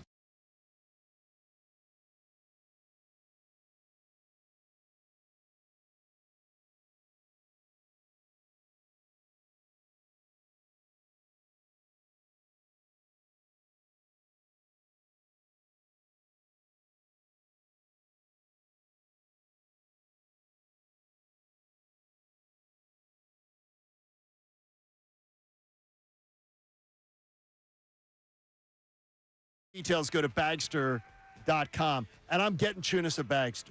I would appreciate that. So I need clean up that. We're going to get you a Bagster, clean up that garage. Yeah, that's the big project. I got a couple projects this summer. Now that my hours are a little bit different, I'll have some extra time in the Do a little yard late work and morning, stuff early afternoon. Yes, I got to take care of some business.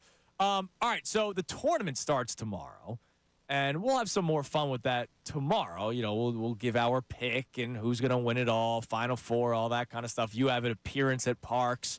Tomorrow and Friday. Tomorrow Looking and forward to Friday. that. Okay, so we'll have a lot of fun with that. Now, yesterday was one of the play-in days. And you asked me before the show, did you watch any of it? Yes. And I don't think I could have said no any faster. No, you spit out that answer really, really fast. Because none of those teams are going to win. It does not matter to me. I'm sorry. Unless I have action on the game, right? Which I didn't. Zero interest in the play-in games. Zero interest in who becomes the 16 seed. Zero interest who becomes the 10 or 11 who's not good enough to just be a 10 or 11 seed. Zero interest in it. And but it's the beginning of the tournament. No, the beginning of the tournament for me is tomorrow. I agree with you. The beginning of the tournament is tomorrow. But what I would say to you is, in a normal year, how many teams do you think actually have a chance, just on average, to really cut down the nets? On average, I would say there's like at least 4 to 5 because you see the upsets in the tournament. More than that. I thought you see now Connor's going to go further. Now it's getting high. Now it's getting higher. I'd say 15 to 20. Oh, no way. No You're way. saying a third of the bracket basically has a chance to cut down the nets. If you're saying 20, if you're saying 1 through 20, 6 seed, how many teams is that? But it never. But but there's overrated 6 seeds. Like Connor, Purdue was a 1 seed last year. There are plenty of overrated 6 seeds. A 6 seed is cut down the nets once. Possible. A 7 seed is cut down the nets once. An 8 seed is cut down the nets once. I mean, it really is. It's great. The tournament is the fun of the first Absolutely. 2 days is my favorite. And then the second set of 2 days. Some would say it's the best 2 days in sports. No, it certainly isn't. There's a million things that are better. But those people are lying to you. But the idea of how many teams, you say 4 to 5. I was going to say 7 to 8.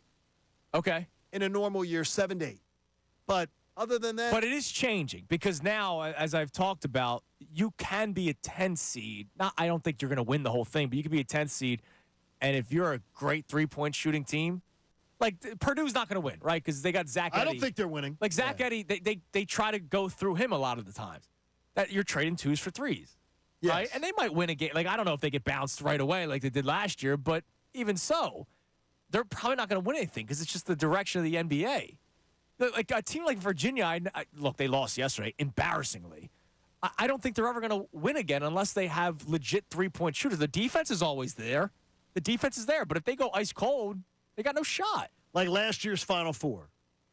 You had a 4 in Connecticut, a 5 in Miami, a 5 in San Diego State, and a 9 in Florida Atlantic. So, I mean, that was the weirdest year ever. And that's probably probably an outlier. That is a complete outlier. That you had a 4 and a 5 and a 5 and a 9 playing in the Final Four. Unless NIL and transfer portal is making it more balanced. Right. And that's what we're going to see. A 4-5 championship game was odd in and of itself. Extremely odd.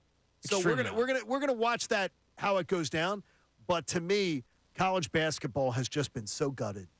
Oh yeah, there's nothing. I mean, I said this to Bob Cooney yesterday during the crossover. The biggest story this year was Kyle Filipowski getting hit by a fan and pretending like he got shot. He got hurt. Yeah. That was the biggest story. Can you come up with a bigger story in NCAA this year? Men's basketball. Because Caitlin Clark's the biggest story in college basketball. But in men's basketball, is there a bigger story? No, Caitlin Clark's a bigger story than anyone in the men's game. No, that's what I said. She's the biggest story in college basketball, you're right. period. You are correct. There's not a single story bigger than Kyle Filipowski pretending to get shot. I think Rick Pitino said something dumb at some point, but other than that. Okay, so a comment. Like, that's the thing. Like, there isn't a big story in men's college basketball because it is falling apart, because kids are going to the G League right away, or the NBA has become also so international that there's more highly touted prospects coming out of Europe. So that's just kind of the way that it's going for college basketball, and it's a shame. It is a shame. But I will give you a betting trend. Okay, so I'm writing this down for my Bet Parks app. All right, I'm gonna have you guys just kind of realize where I'm going with this. Okay. I saw it on Twitter, but it's a Reddit thread. And I'm not going to go too deep into the information in case the youths are listening. The Utes? The Utes. What's a Ute? So in every tournament since 2021, so 3 years running now, Oral Roberts beat Ohio State. St. Peter's beat Kentucky. Fairleigh Dickinson defeated Purdue. Okay, that's a little bit of a stretch. Ohio State was a 2 seed. Kentucky was a 2 seed. Purdue was a 1 seed. So in every tournament since 2021, a top 2 seed has lost in the first round to a team with a similar area of name. This Something year, sexual in it. yes, phallic. Right. This year, Houston takes on Longwood in the first round. Oh, hammer Does the trend Hammer 'em. continue? Does Longwood take down Houston? No. I don't think so. And now I'll never go to Longwood Gardens and think the same. My holidays are ruined. I just emptied my bank account. It's a good place to hide, too. It is. It is, yes. But Oral Roberts, St. Peter's, Fairleigh Dickinson. Okay, that's the only one, though? That's the only weird name that has the... No, but it's 3 straight years. No, but in the tournament, that's the only one option Well, I've against got? the top 2 seed. Against the top 2 seed. Oh, okay. Because think about it. Ohio State was a 2 seed. Kentucky was a 2 seed. Purdue was a 1 seed. 3 straight years, a top 2 seed lost to a team with a phallic name. I think Longwood has 0 shot. Do we have an odd on the Connor? Zero shot. Connor, can you get an odd for us on that one? Even with Blue Chew. So you're not a fan of Longwood? No, I think Dr. Avidan Appel could not coach Longwood to a win over Houston. And I think the world of Dr. Appel. Oh, of course. So I just want to let you know there is a betting trend if you're looking for some insight going into the tournament tomorrow. When you're at your Parks Casino. You go with that one, big boy. Well, you only have to trickle a little bit down. You know what I'm saying? You see what I did there? It really is. You only got to trickle a little bit on Longwood, Okay, and if it's an outright win, your $5 bet probably gives you a nice payout. Oh, that'd be a nice payout. And I'm stupid enough to do it. Well, why not? To take something like that. Why not? You're going to load up on all these other bets, so why not do a $5 bet on Longwood? I like futures bets better than anything, though. Oh, like the Final Four futures bets? Baseball bets. I have not placed my baseball bets yet. I haven't done it yet either. We will do Division ones. But I love betting on division winners. Over-under win totals is one of my Especially favorites. because it's something to pay attention to over 162 games. Right. I got the odds here. You guys ready? Yes. What do we got? Longwood, plus 24.5 right now, plus 1,800 on the money line. That's okay. Hey, look. Do it. That's Why good. don't you put a couple bucks down? You get a nice payout. No, that's good. A $2 wager is going to pay you 360 bucks. $360. Okay, I'm all for that. I'm going to do it. Yes. Yeah, have fun with the trend that has continued over 3 straight years now. Right? That is fact. It is history. $2 wins you 360. I'm doing it. Okay. I'm absolutely going to do it. But what do I do on my app? And it's weird because I know that there's people around here that have the same idiosyncrasy. If my app is sitting today at $152.36, when I place that bet, I will do $2.36 just to round off my account. I do that too? I do that too. Connor? It throws me off. I hate the sense. So what I do ahead of the tournament is I try and lose all the money in my account so that I can just deposit more. It makes me feel like I'm rationalizing being terrible. There we go. Okay, so earlier today we were talking about the Sean Couturier thing. So the Flyers, here's you brought something up that I want to remind the audience of in case they weren't listening. I think, honestly, dude, the best takeaway out of all of it is the fact that people care again. I thought that was an interesting angle. We didn't talk about it much beforehand. I think that is fantastic. So earlier this year, it was early on in the season, because remember, they came out the gate on fire, right? Like the first couple weeks of the season. Well, they were doing better than what anybody expected, right? Correct. Like I was ready to load up on take the under in team total points, and I'm glad I didn't do that. So I'm driving in, and I'm a South Jersey guy. So I was crossing the Walt Whitman Bridge, and right when you pass the stadiums, right, you can get off at Penrose, or you continue on 76. And as you continue, some good diners over there. Oh, absolutely. There's another ramp going the opposite direction. And as that ramp gets lifted up, I saw "Let's Go Flyers" spray painted on the side. I remember this day. And, dude, my honest takeaway was, holy crap, they're back. Like, they're back in the minds of Philadelphia fans. Because when was the last time you saw really Flyers gear around the city? I know people wear their caps once in a while, but you don't see an abundance of Flyers gear.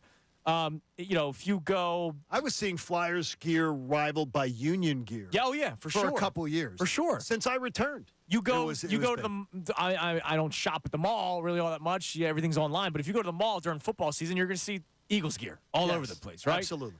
You know when a team's back when you see gear. That's why the Phillies, you see Phillies gear everywhere, and it's awesome. Like, the Phillies gear is great. You see it all over the place because they're back. I think we're going to start seeing more and more Flyers gear. There's going to be kids at Christmas time asking Santa for Flyers gear, or for their birthdays, they want Flyers gear. When I saw that graffiti, I thought, oh, my God, they're back. When there was outrage yesterday about John Tortorella scratching Sean Couturier from the lineup yesterday, the first thing I got out of it was, oh, my God, they're back, because I saw people outraged by it. Which was And hilarious. that made me happy. Oh, no. That part of it should make you happy. I think that's fantastic, that people were at least excited. The idea that anybody would be outraged over Sean Couturier being benched is completely foolish. Yeah, but people aren't watching every single night, but they're probably following along more now. And for them to react, that means maybe they've been checking box scores, or they see that they're in the playoffs right now if the season ended today. They must have missed the last 1/3 of the season. It's be. one third of an NHL season. Sean Couturier has one goal. Now, he does things, and he has a skill set, again, that has helped this team to win, and I do not believe that they would be in playoff position right now if Sean Couturier was not a part of this team. Mm-hmm. He has played a big part in it. That said, 1 goal in 27 games is unacceptable. 1 point in 9 games is unacceptable. When this team needs you, this is crunch time. Right. They need you to win. You got to do better than that. But you could make the case for any team that fans aren't following along the entire way until either there's news or, let's face it, the Phillies, people aren't watching till the playoffs. A lot of people aren't watching till the playoffs. You can tell when you see, but I believe many more people at least have been bought in. They're bought in. Phillies, Yes. with the Phillies. And I think they're buying in with the Flyers, which is why you actually got a response when that news came out yesterday, whether you agreed with it or not. So I thought that was that was cool. It was interesting. All right, coming your way next. It's our final segment for us, but the midday show comes your way at 10 o'clock. And what we do every single day in the final segment, we do a little crossover with Bob Cooney. So we'll hear from Bob Cooney. And also, something interesting that Schefter said, that we even replayed it during that 5-minute clip, that I want to bring back up to you coming your way next. And it's about the relationship of Nick Sirianni and Jalen Hurts. It's Kincade and Salciunas right here, 97.5 The Fanatic. Things are heating up in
is 9:47.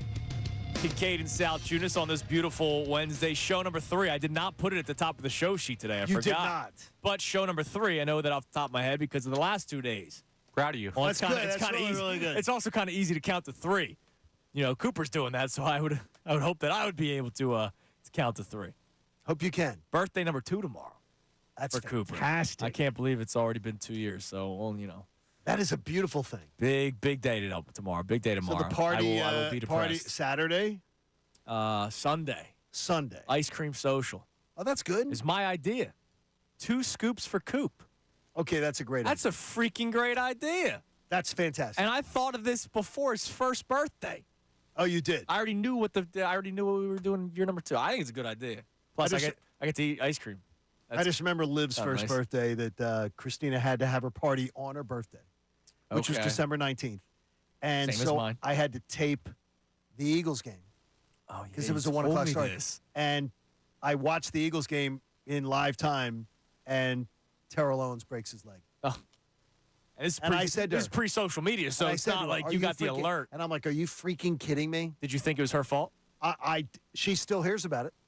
So there is a bit of you that believes in that stuff. Well, she still hears about it. That I watched. How about this? The second time she did it, December 19th, Deshaun Jackson, the return against the big comeback against the Giants. But because of the timing, I was able to see 3/4 of that game.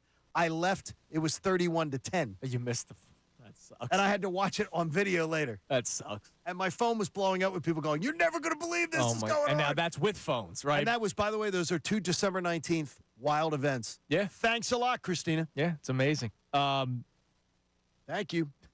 Much appreciated. So I like to not believe in that kind of stuff, but I do at the same time. And sometimes you do. I had an Eagles hoodie that I did not wash all I season remember long, this. 2017, and Christy washed it and went towards ACL that weekend. And I told the story on the air, and people were literally tweeting at me like, "You have to either break up with her or like you have to sleep somewhere else for like." People got nasty. Well, I don't blame anyone, honestly. There's no reason for her to have done that. So what I But did was she's looking out for you. So what I did was I grabbed the sweatshirt and I went to the gym with it like every day to like try to get the sweat back into it. And then what happened? You stunk at every early remote? Yeah, but they won the Super Bowl, so it was worth it. Yeah, it worked out well. All right, so Bob Cooney will join us momentarily for our crossover, but I want to play this for you guys because it's something that we should probably discuss at some point more down the road. I asked Schefty if the Hurts and Sirianni relationship needs to be worked on. And he kind of like said no at first, but then he continued to talk about it. Take a listen. What I would say is anytime you come off the kind of year that the Eagles did, where you lose as much as they did down the stretch, where you go through everything that you did, I guarantee you people don't like each other as much. You know, like that's a natural byproduct of losing. So I don't think that that's surprising. I don't think it's unusual. And I guarantee if they had the kind of season this year that they did 2 years ago, I guarantee that their relationship will be a lot better. All right. But that means the season has to progress. The season must provide the opportunity for the relationships to get the season better. has to start. Yes. The season, like we're in March. So Yes. is the relationship not there between? Now, look, you don't always have to like the coach and quarterback don't always have to like each other. No. They don't. But you would hope that they can at least coexist well. Yeah, I mean, look, Doug Peterson and Carson Wentz stopped talking to each other. For like a year, wasn't it? Almost? And it was the last year. Yes. And then that was it. Now, I don't think it's going to lead to that extent, but I don't know, kind of alarming that Schefty didn't necessarily shut it down. McLean's reported on it a couple of times. I've also heard from the beat writers and everything that like many times, Hurts is the guy who has to be approached to talk. Okay. And he's not going to go up to Sirianni. So I don't know. All right. Well, Seems like high school lunch tables. It is something to keep an eye on as the offseason progresses. Bob Cooney now joins us. Bobby, what's up? Good morning. How are you, boys? Everything Hi, Bob. good? Doing well. How you doing? Ready to rock and roll? Yes. Are you betting on Longwood tomorrow? No, I'm going to leave the Longwood out of it. Okay, because the trend is the last 3 years, a top 2 seed is lost to a phallic-symboled team. Yes, I did see that on Twitter, The I believe. Fairleigh last night. Dickinson is a real reach. Dickinson, that's a reach. It's got a word in there. FDU. Yeah, that's tough. That's a reach. Yeah. That's a reach. That's someone trying to You're be just too looking cute. for something. Houston, I think, could actually run the table. Ray Dunn loves Houston. They're very good. So do I, even though their coach is a cheater. Arizona's a team that I would look out for. I also like Auburn and Tennessee to maybe make some noise. Not Virginia. So those are some of mine. Not Virginia. You talked about the college game kind of struggling. Can you believe that Virginia and 14 points at halftime, by the way? Yeah. I don't think they should have been in.